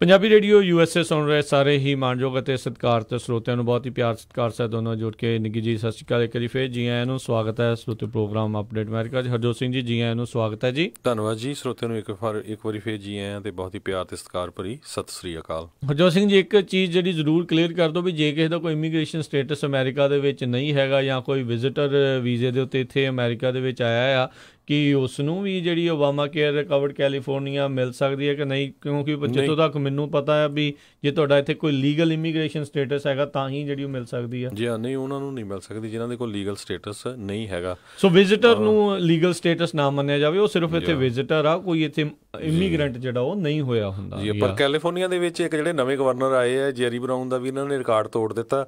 200 ਕੁਛ ਮਿਲੀਅਨ ਡਾਲਰ ਜਿਹੜੇ ਅਨਡਾਕੂਮੈਂਟਡ ਲੋਕ ਹੈਗੇ ਆ ਉਹਨਾਂ ਦੇ ਲਈ ਹੈਲਥ ਇੰਸ਼ੋਰੈਂਸ ਲਈ ਉਹ ਨਹੀਂ ਰੱਖਿਆ ਹੈਗਾ। ਹੁਣ ਜੇ ਤੁਸੀਂ ਉਹ ਪ੍ਰੋਗਰਾਮ ਲੈ ਲੈਂਦੇ ਆ ਉਹ ਹੈਲਥ ਇੰਸ਼ੋਰੈਂਸ ਦਾ, ਮੇ ਬੀ ਉਹ ਫ੍ਰੀ ਹੋਊਗਾ, ਪਰ ਜਿਹੜਾ ਫੈਡਰਲ ਲਾਅ ਹੈਗਾ ਜਿਹਦੇ ਵਿੱਚ ਉਹ ਜਿਸ ਤਰ੍ਹਾਂ ਆਪਾਂ ਦੱਸ ਰਹੇ ਹਾਂ ਪਬਲਿਕ ਚਾਰਜ ਆਏਗਾ ਵੀ ਉਹਨੂੰ ਕਿੱਦਾਂ ਡੀਲ ਕੀਤਾ ਜਾਊਗਾ। ਸੋ ਇਹ ਹਜੇ ਕਾਫੀ ਜਿਹੜਾ ਕੁਐਸਚਨ ਹੈ ਲਿੰਬੋ 'ਚ ਆ। ਸੋ ਪਲੀਜ਼ ਇੱਕ ਵਾਰੀ ਫੇਰ ਸਰੋਤਿਆਂ ਨੂੰ ਦੱਸ ਦਈਏ, ਸਾਨੂੰ ਕਈ ਵਾਰੀ ਪਰਸਨਲ ਕੁਐਸਚਨ ਆ ਜਾਂਦੇ ਵੀ ਜੀ ਮੇਰਾ ਆਹ ਕੀ ਹੋਊਗਾ, ਆਹ ਕੀ ਹੋਊਗਾ। ਅਸੀਂ ਦੋਨੋਂ ਵਕੀਲ ਨਹੀਂ ਹੈਗੇ ਅਤੇ ਲਾਇਰ ਨਹੀਂ ਹੈਗੇ, ਅਤੇ ਨਾ ਹੀ ਅਸੀਂ ਤੁਹਾਡੇ ਪਰਸਨਲ ਕਿਸੇ ਵੀ ਜਿਹੜਾ ਕੇਸ ਆ ਉਹ 'ਤੇ ਡਿਸਕਸ ਕਰ ਸਕਦੇ ਹਾਂ। ਅਸੀਂ ਤਾਂ ਜੋ USA ਦੇ ਵਿੱਚ ਅੱਜ ਦੀ ਨਿਊਜ਼ ਆ, ਅੱਜ ਦੀ ਖਬਰ ਆ, ਉਹੀ ਤੁਹਾਡੇ ਨਾਲ ਸਾਂਝੀ ਕਰਦੇ ਹੈਗੇ ਆ। ਸੋ ਬਾਕੀ ਜਿਹੜਾ ਆ ਤੁਸੀਂ ਆਪਣੇ ਆਪਣੇ ਜਿਹੜੇ ਵਕੀਲ ਹੈਗੇ ਆ, ਨਾ ਹੀ ਅਸੀਂ ਕਿਸੇ ਵਕੀਲ ਨੂੰ ਰੈਫਰ ਕਰਦੇ ਹਾਂ ਵੀ ਤੁਸੀਂ ਭਾਈ ਇਸ ਵਕੀਲ ਕੋਲ ਜਾਓ। ਸੋ ਆਪਣੇ ਆਪਣੇ ਜਿਹੜਾ ਵੀ ਆਪਣੀ ਕਮਿਊਨਿਟੀ 'ਚੋਂ ਇੱਕ ਦੂਜੇ ਨੂੰ ਪੁੱਛ ਲਓ ਕਿਹੜਾ ਵਧੀਆ ਵਕੀਲ ਆ, ਉਹਦੇ ਨਾਲ ਜਿਹੜੀ ਆ ਸਲਾਹ ਕਰਕੇ ਜਿਹੜਾ ਆਪਣਾ ਕੇਸ ਹੈਂਡਲ ਕਰੋ। ਜੀ ਬਿਲਕੁਲ। ਸੋ ਅਗਲੀ ਜਿਹੜੀ ਖਬਰ ਉਹ ਵੀ ਕਿਤੇ ਨਾ ਕਿਤੇ ਹਰਜੋਤ ਸਿੰਘ ਜੀ ਇਮੀਗ੍ਰੈਂਟਸ ਦੇ ਨਾਲ ਤਾਂ ਜਿਹੜੀ ਇਹ ਜੁੜੀ ਹੋਈ ਆ ਵੀ ਜਿਹੜੀ ਇਹ 2020 ਦੇ ਵਿੱਚ ਜਿਹੜੀ ਸੈਂਸਸ ਹੋਣੀ ਆ ਉਸ ਦੇ ਵਿੱਚ ਜਿੱਦਾਂ ਆਪਾਂ ਜਾਣਦੇ ਹਾਂ ਵੀ ਜਿਹੜਾ ਮੌਜੂਦਾ ਪ੍ਰਸ਼ਾਸਨ ਹੈ, ਟਰੰਪ ਪ੍ਰਸ਼ਾਸਨ, ਉਹ ਚਾਹੁੰਦੇ ਸੀਗੇ ਵੀ ਇਸ ਸੈਂਸਸ ਦੇ ਵਿੱਚ ਸਿਟੀਜ਼ਨਸ਼ਿਪ ਦਾ ਜਿਹੜਾ ਕੁਐਸਚਨ ਆ ਉਹ ਬੇਸਿਕਲੀ ਪੁੱਛਿਆ ਜਾਵੇ। ਜਿਸ ਵੀ ਬੰਦੇ ਦੀ ਜਿਹੜੀ ਆ ਮਰਦਮਸ਼ੁਮਾਰੀ ਹੋ ਰਹੀ ਆ, ਜਿਸ ਨੂੰ ਵੀ ਗਿਣਿਆ ਜਾ ਰਿਹਾ ਆ। ਸੋ ਬੇਸਿਕਲੀ ਜਿਹੜੇ ਮੌਜੂਦਾ ਪ੍ਰਸ਼ਾਸਨ ਆ ਉਹ ਚਾਹੁੰਦਾ ਆ ਵੀ ਵੱਖ-ਵੱਖ ਸੂਬਿਆਂ ਦੇ ਵਿੱਚ ਜਿਹੜੀ ਲੋਕਾਂ ਦੀ ਗਿਣਤੀ ਕਿਤੇ ਨਾ ਕਿਤੇ ਘਟੇ, ਕਿਉਂਕਿ ਉਹ ਡਾਇਰੈਕਟਲੀ ਲਿੰਕਡ ਹੁੰਦੀਆਂ ਆ ਇਲੈਕਟੋਰਲ ਕਾਲਜ ਦੀਆਂ ਵੋਟਾਂ ਦੇ ਨਾਲ ਡਿਸਟ੍ਰਿਕਟਸ ਕਿੰਨੀਆਂ ਕਿਸੇ ਸੂਬੇ ਦੇ ਵਿੱਚ ਜਿਹੜੀਆਂ ਬਣਨੀਆਂ ਡਾਇਰੈਕਟਲੀ, ਅਤੇ ਕਿੰਨੀ ਫੰਡਿੰਗ ਜਿਹੜੀ ਫੈਡਰਲ ਸਰਕਾਰ ਨੇ ਉਸ ਪਾਪੂਲੇਸ਼ਨ ਦੇ ਆਧਾਰ ਦੇ ਉੱਤੇ ਜਿਹੜੀ ਉੱਧਰ ਘੱਲਣੀ ਹੁੰਦੀ ਆ। ਪਰ ਜਿਹੜੇ ਸੈਂਸਸ ਕਰਨ ਵਾਲੇ ਆ ਜਾਂ ਹੋਰ ਲੋਕਾਂ ਦਾ ਜਿਹੜਾ ਤਰਕ ਆ, ਕਹਿੰਦੇ ਵੀ ਉਹ ਇਰਰਿਸਪੈਕਟਿਵ ਇਹ ਹੋਣਾ ਚਾਹੀਦਾ ਆ ਵੀ ਕਿੰਨੇ ਲੋਕ ਅਮਰੀਕਾ ਦੇ ਵਿੱਚ ਜਿਹੜੇ ਉਸ ਮੁਲਕ ਦੇ ਵਿੱਚ ਜਿਹੜੇ ਉਹ ਰਹਿ ਰਹੇ ਨੇ, ਤਾਂ ਜੋ ਉਸ ਦੇ ਹਿਸਾਬ ਦੇ ਨਾਲ ਜਿਹੜਾ ਇਨਫਰਾਸਟਰਕਚਰ ਜਾਂ ਗਾਂਹ ਦੀ ਜਿਹੜੀ ਭਵਿੱਖ ਦੀ ਤਿਆਰੀ ਆ ਉਹ ਮੁਲਕ ਸਟੇਟ ਜਿਹੜੇ ਉਹ ਕਰ ਸਕਣ।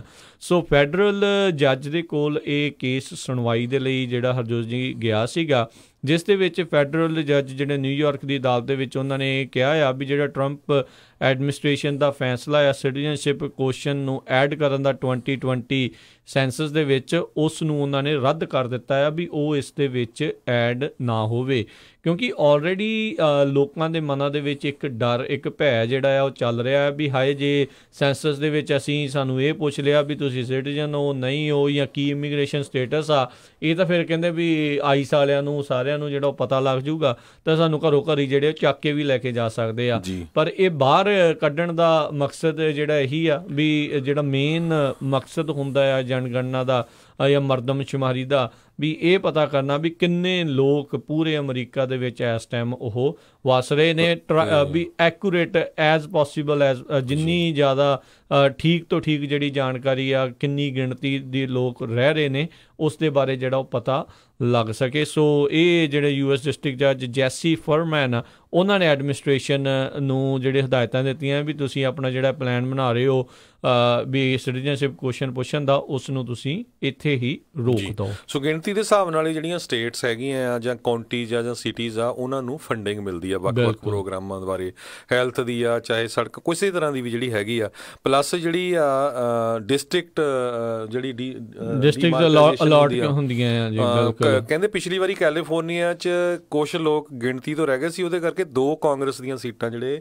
ਘਟ ਗਈਆਂ ਸੀ ਜੀ ਆ। ਸੋ ਇਹ ਬਹੁਤ ਜਿਹੜਾ ਇਸ ਚੀਜ਼ ਦੇ ਨਾਲ ਫਰਕ ਪੈਂਦਾ ਆ, ਕਿਤੇ ਆਪਣੀ ਕੋਈ ਸਟੇਟ ਆਪਣੀ ਪਾਵਰ ਵਧਾਉਣ ਦੇ ਲਈ ਜਿਹੜੀ ਉਹ ਜਿਹੜੀ ਇਸ ਮਰਦਮਸ਼ੁਮਾਰੀ 'ਚ ਚਾਹੁੰਦਾ ਵੀ ਜ਼ਿਆਦਾ ਗਿਣਤੀ ਲੋਕਾਂ ਦੀ ਹੋਵੇ। ਅਤੇ ਹਰਜੋਤ ਸਿੰਘ ਜੀ ਇਸ ਦੇ ਵਿੱਚ ਇੱਕ ਬਹੁਤ ਵੱਡਾ ਜਿਹੜਾ ਰੋਲ ਆ ਉਹ ਕਿਤੇ ਨਾ ਕਿਤੇ ਸਾਰੇ ਉਹਨਾਂ ਲੋਕਾਂ ਦਾ ਰਹਿਣ ਵਾਲਾ ਆ ਜਿਹੜੇ ਖਾਸ ਕਰਕੇ ਆਪਾਂ ਮਾਈਨੋਰਟੀਜ਼ ਨੂੰ ਕਹਿ ਲਓ ਕਰਦੇ ਨੇ, ਜਾਂ ਜਿਹੜੇ ਮਾਈਗਰੈਂਟਸ ਦੇ ਨਾਲ ਜਿਹੜੇ ਕਿਤੇ ਨਾ ਕਿਤੇ ਜਿਹੜੇ ਡਾਇਰੈਕਟਲੀ ਇਨਡਾਇਰੈਕਟਲੀ ਸੰਬੰਧਿਤ ਹੈਗੇ ਆ, ਉਹ ਕਾਫੀ ਔਖੀ ਹੋਣਾ ਆ ਉਹਨਾਂ ਸਾਰਿਆਂ ਨੂੰ ਜਿਹੜਾ ਆ ਗਿਣਨ ਦੇ ਲਈ, ਕਿਉਂਕਿ ਜਿਹੜੇ ਤਾਂ ਦੇਖੋ ਇੱਥੇ ਦੇ ਜਾਂ ਸਿਟੀਜ਼ਨ ਆ ਜਾਂ ਜਿਨ੍ਹਾਂ ਦਾ ਲੀਗਲ ਸਟੇਟਸ ਓਕੇ ਆ ਉਹਨਾਂ ਨੂੰ ਤਾਂ ਕੋਈ ਡਰ ਨਹੀਂ ਜਿਹੜਾ ਹੋਣਾ, ਵੈਸੇ ਡਰਨਾ ਦੂਜਿਆਂ ਨੂੰ ਵੀ ਨਹੀਂ ਚਾਹੀਦਾ।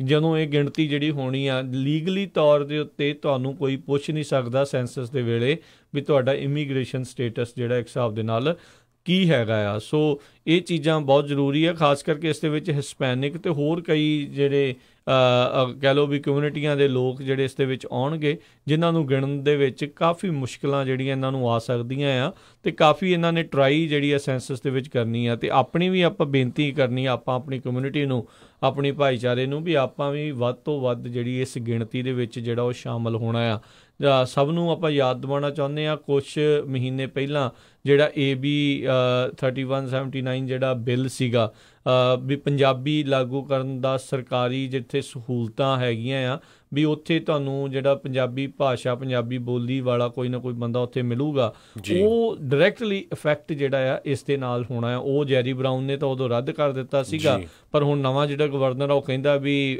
ਮੈਂ ਲਾਗੂ ਕਰਵਾਉਣ ਦੇ ਵਿੱਚ ਜਿਹੜੀ ਮਦਦ ਆ ਉਹ ਜ਼ਰੂਰ ਕਰੂੰਗਾ। ਸੋ ਲੈਟਸ ਸੀ ਉਸ ਦੇ ਵਿੱਚ ਕੀ ਬਣਦਾ, ਪਰ ਜਿੱਥੇ ਜਿੱਥੇ ਫਿਰ 3% 5% ਪਾਪੂਲੇਸ਼ਨ ਗਿਣੀ ਜਾਊਗੀ ਉਹਨਾਂ ਨੂੰ ਆਟੋਮੈਟਿਕਲੀ ਫਿਰ ਜਿਹੜਾ ਆ ਉੱਥੇ ਸਹੂਲਤਾਂ ਪੰਜਾਬੀ ਜਿਹੜੀ ਬੋਲੀ ਦੇ ਵਿੱਚ ਜਿਹੜੀਆਂ ਉਹ ਦੇਣੀਆਂ ਪੈਣਗੀਆਂ। ਅਤੇ ਜ਼ਰੂਰ ਫਰਕ ਜਿਹੜਾ ਹੈ ਇਸ ਦੇ ਨਾਲ ਜ਼ਰੂਰ ਪੈਂਦਾ ਹੈ। ਬਹੁਤ ਲੋਕ ਜਿਹੜੇ ਸੋਚਦੇ ਹੋਣਗੇ ਵੀ ਸਾਨੂੰ ਇਹਦੇ ਨਾਲ ਕੀ ਫਰਕ ਪੈਣਾ ਵੀ ਅਸੀਂ ਇਹਦੇ ਵਿੱਚ ਆਈਏ ਨਾ ਆਈਏ, ਬਿਲਕੁਲ ਫਰਕ ਜਿਹੜਾ ਆ ਉਹ ਪੈਂਦਾ ਆ ਆਉਣ ਵਾਲੇ ਲੋਕਾਂ ਦੇ ਲਈ ਜਿਨ੍ਹਾਂ ਨੇ ਅਮਰੀਕਾ ਦੇ ਵਿੱਚ ਇੱਥੇ ਆ ਕੇ ਰਹਿਣਾ ਹੈ, ਖਾਸ ਕਰਕੇ ਪੰਜਾਬੀਆਂ ਦੇ ਲਈ।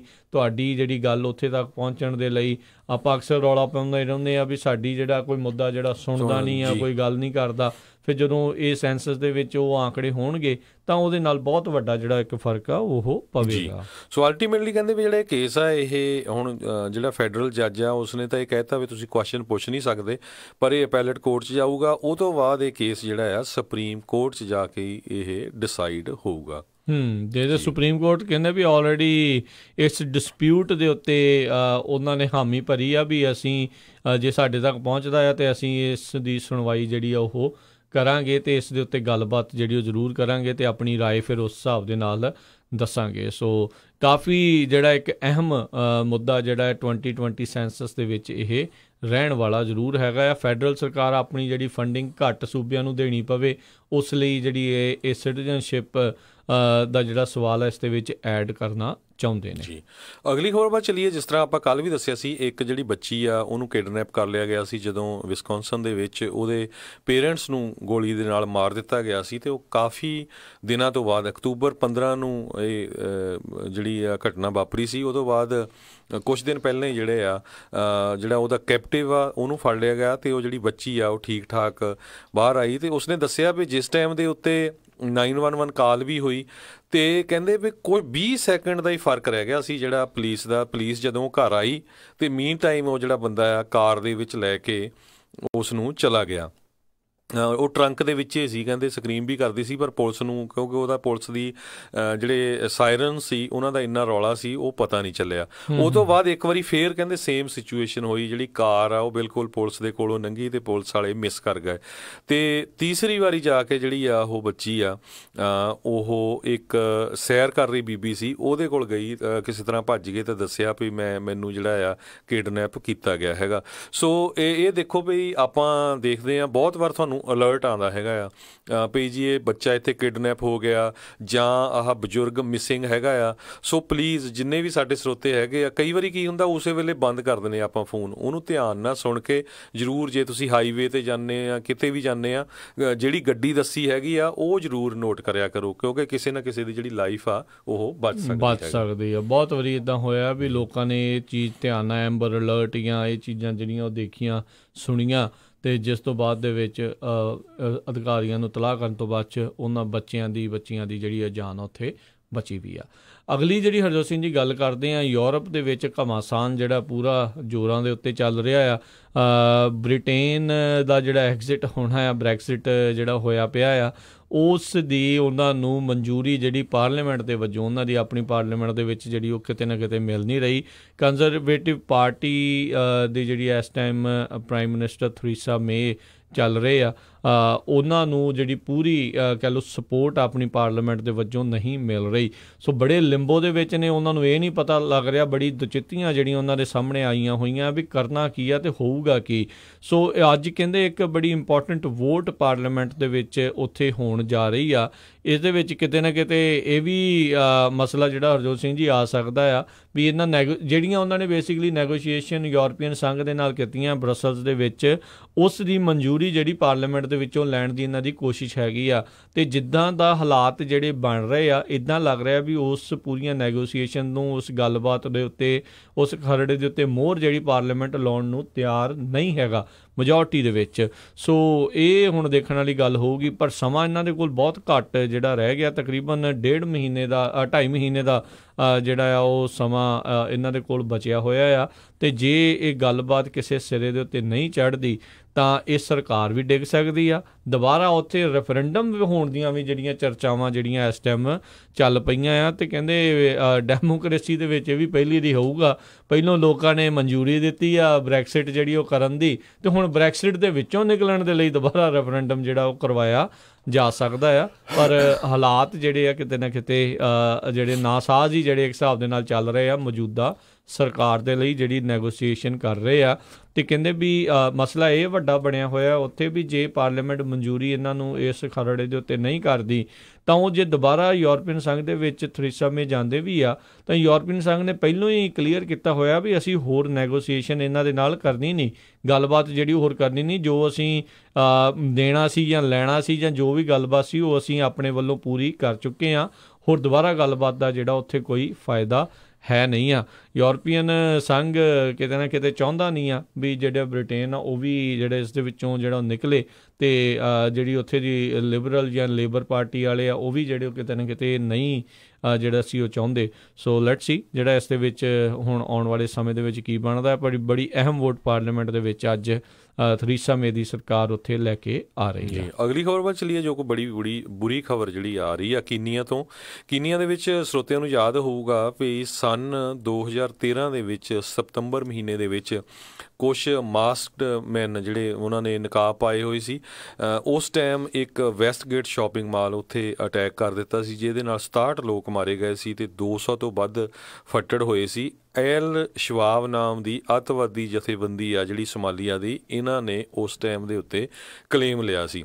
ਸੋ ਸੇਮ ਚੀਜ਼ ਜਿਹੜੀ ਆ ਕੁਛ ਘੰਟੇ ਪਹਿਲਾਂ ਅੱਜ ਕੀਨੀਆ ਦੇ ਵਿੱਚ ਵਾਪਰੀ ਹੈਗੀ। ਕੀਨੀਆ ਦਾ ਇੱਕ ਹਾਈ ਸਕੇਲ ਜਿਹੜਾ ਹੋਟਲ ਹੈਗਾ ਕੰਪਲੈਕਸ, ਉਹਦੇ ਉੱਤੇ ਕੁਛ ਅੱਤਵਾਦੀਆਂ ਨੇ ਜੋ ਕਿ ਐਲ ਸ਼ਵਾਬ ਨਾਮ ਦੀ ਜਥੇਬੰਦੀ ਨੂੰ ਬਿਲੋਂਗ ਕਰਦੇ ਆ, ਉਹਨਾਂ ਨੇ ਹਮਲਾ ਕਰ ਦਿੱਤਾ ਆਪਣੀਆਂ ਗੰਨਾਂ ਦੇ ਨਾਲ। ਅਤੇ ਉਹ ਹਜੇ ਵੀ ਕਹਿੰਦੇ ਇਸੇ ਤਰ੍ਹਾਂ ਚੱਲ ਰਿਹਾ ਅਤੇ ਬਹੁਤ ਸਾਰੇ ਏਰੀਏ ਦੇ ਵਿੱਚ ਉਸ ਦੇ ਅੱਗਾਂ ਲੱਗੀਆਂ ਆ, ਕਾਰਾਂ ਨੂੰ ਅੱਗਾਂ ਲੱਗੀਆਂ। ਹਜੇ ਤੱਕ ਕਹਿੰਦੇ ਬੋਡੀਜ਼ ਅੰਦਰ ਹੀ ਪਈਆਂ ਹੈਗੀਆਂ, ਪਤਾ ਨਹੀਂ ਲੱਗ ਰਿਹਾ ਵੀ ਕਿੰਨੇ ਲੋਕਾਂ ਦੀ ਉੱਥੇ ਜਿਹੜੀ ਮੌਤ ਹੋ ਗਈ ਹੈਗੀ ਆ। ਜੀ ਬਿਲਕੁਲ, ਇਹ ਬੜੀ ਮੰਦਭਾਗੀ ਖਬਰ ਜਿਹੜੀ ਆ ਕੀਨੀਆ ਦੇ ਨੈਰੋਬੀ ਉੱਥੋਂ ਜਿਹੜੀ ਆ ਉਹ ਆ ਰਹੀ ਆ। ਅਤੇ ਕਾਫੀ ਕਹਿੰਦੇ ਮਸ਼ਹੂਰ ਅਤੇ ਕਾਫੀ ਮਹਿੰਗਾ ਹੋਟਲ ਸੀ ਜਿੱਥੇ ਇੱਦਾਂ ਹੋਇਆ ਸੀ। ਅਤੇ ਇੱਦਾਂ ਹੀ ਹਰਜੋਤ ਸਿੰਘ ਜੀ ਇੱਕ ਵਾਰੀ ਉਦੋਂ ਵੀ ਹੋਇਆ ਸੀ ਇੰਡੀਆ ਦੇ ਵਿੱਚ ਵੀ 3 ਦਿਨਾਂ ਦੇ ਲਈ ਉੱਥੇ ਜਿਹੜਾ ਆ ਹਮਲਾ ਹੋਇਆ ਸੀ, ਜਿਹੜਾ ਤਾਜ ਹੋਟਲ ਸੀਗਾ ਮੁੰਬਈ ਦੇ ਵਿੱਚ ਵੀ, ਉਦੋਂ ਵੀ ਬਹੁਤ ਲੋਕਾਂ ਦੇ ਨਾਲ ਤਾਂ ਜਦੋਂ ਮਾੜਾ ਹੀ ਜਿਹੜਾ ਉੱਥੇ ਹੋਇਆ ਸੀ। ਸੇਮ ਥਿੰਗ ਇੱਦਾਂ ਦੀ ਜਿਹੜੀ ਇੱਥੇ ਸੁਣਨ ਨੂੰ ਜਿਹੜੀ ਮਿਲ ਰਹੀ ਆ। ਅਲ ਸ਼ਬਾਬ ਉੱਥੇ ਉਸ ਇਲਾਕੇ ਦਾ ਕਾਫੀ ਜਿਹੜਾ ਇੱਕ ਵੱਡਾ ਅੱਤਵਾਦੀ ਗਰੁੱਪ ਮੰਨਿਆ ਜਾਂਦਾ ਅਤੇ ਉਹਨਾਂ ਨੇ ਜ਼ਿੰਮੇਵਾਰੀ ਚੱਕੀ ਹੋਈ ਆ। ਅਤੇ ਅਗਲੀ ਜਿਹੜੀ ਹਰਜੋਤ ਸਿੰਘ ਜੀ ਗੱਲ ਕਰਦੇ ਹਾਂ, ਇਹ ਵੀ ਇੱਕ ਮਾੜੀ ਖਬਰ ਜਿਹੜੀ ਆ ਰਹੀ ਆ। ਇਹ ਖਬਰਾਂ ਸਾਡਾ ਦੱਸਣ ਦਾ ਮਕਸਦ ਇਹ ਹੀ ਹੁੰਦਾ ਆ, ਕਈ ਵਾਰੀ ਬੱਚੇ ਜਿਹੜੇ ਸ਼ਰਾਰਤੀ ਹੁੰਦੇ ਆ ਜਾਂ ਕਹਿ ਲਓ ਵੀ ਸ਼ਰਾਰਤ ਕਰਨ ਦੀ ਫਿਰਾਕ ਦੇ ਵਿੱਚ ਹੁੰਦੇ ਆ, ਕਈ ਵਾਰੀ ਉਹ ਜਾਨਲੇਵਾ ਸਾਬਤ ਹੋ ਜਾਂਦੀਆਂ ਆ। ਇੱਦਾਂ ਹੀ ਕਹਿੰਦੇ ਆ ਫਿਰ ਮਾਫੀ ਚਾਹੁੰਦਾ, ਫਲੋਰੀਡਾ ਦੇ ਵਿੱਚ ਹੋਇਆ 3 ਬੱਚੇ ਜਿਹੜੇ ਆ ਉਹ ਇੱਕ ਅਨਪਲੱਗਡ ਫਰੀਜ਼ਰ ਦੇ ਵਿੱਚ ਕਹਿੰਦੇ ਜਾ ਕੇ ਬਹਿ ਗਏ ਅਤੇ ਬਾਅਦ ਦੇ ਵਿੱਚ ਉਹਨਾਂ ਕੋਲ ਉਹ ਖੁੱਲ੍ਹਿਆ ਨਹੀਂ ਅਤੇ ਉਹ ਤਿੰਨਾਂ ਦੀ ਜਿਹੜੀ ਉੱਥੇ ਮੌਤ ਹੋ ਗਈ। ਜੀ ਬਿਲਕੁਲ ਜੀ। ਅਤੇ ਜਿਸ ਦੇ ਵਿੱਚ 1 ਸਾਲ 4 ਸਾਲ ਅਤੇ 6 ਸਾਲ ਦੇ ਜਿਹੜੇ 3 ਜਿਹੜੇ ਬੱਚੇ ਸੀ, ਜਿਨ੍ਹਾਂ 'ਚ 2 ਕੁੜੀਆਂ ਅਤੇ 1 ਮੁੰਡਾ ਸ਼ਾਮਲ ਸੀ। ਸੋ ਬੱਚਿਆਂ ਦੇ ਉੱਤੇ ਨਿਗਾਹ ਰੱਖਿਆ ਕਰੋ, ਕੀ ਕਰ ਰਹੇ ਆ, ਚਾਹੇ ਉਹ ਖੇਡ ਰਹੇ ਆ, ਬਾਹਰ ਖੇਡ ਰਹੇ ਆ, ਅੰਦਰ ਖੇਡ ਰਹੇ ਆ, ਧਿਆਨ ਜਿਹੜਾ ਆ ਮਾਪਿਆਂ ਦਾ ਉਹਨਾਂ ਦੇ ਉੱਤੇ ਜ਼ਰੂਰ ਰਹਿਣਾ ਚਾਹੀਦਾ ਜੀ। ਸੋ ਬਿਲਕੁਲ ਫਲੋਰੀਡਾ ਦੇ ਵਿੱਚ ਸੁਵਾਨੀ ਕਾਉਂਟੀ ਜਿਹੜੀ ਸ਼ੈਰਿਫ ਡਿਪਾਰਟਮੈਂਟ ਆ ਉਹਦੇ ਵੱਲੋਂ ਖਬਰ ਆ ਰਹੀ ਆ ਵੀ ਇੱਕ ਬੀਬੀ ਜਿਹੜੀ ਆ ਜਾੜ ਦੇ ਵਿੱਚ ਸੀ, ਬੱਚਿਆਂ ਨਾਲ ਖੇਡ ਰਹੀ, ਜਦੋਂ ਅੰਦਰ ਚਲੇ ਗਈ ਥੋੜ੍ਹੇ ਸਮੇਂ ਬਾਅਦ ਬਾਹਰ ਆਈ ਅਤੇ ਉਸਨੇ ਦੇਖਿਆ ਵੀ ਬੱਚੇ ਹੈ ਨਹੀਂ।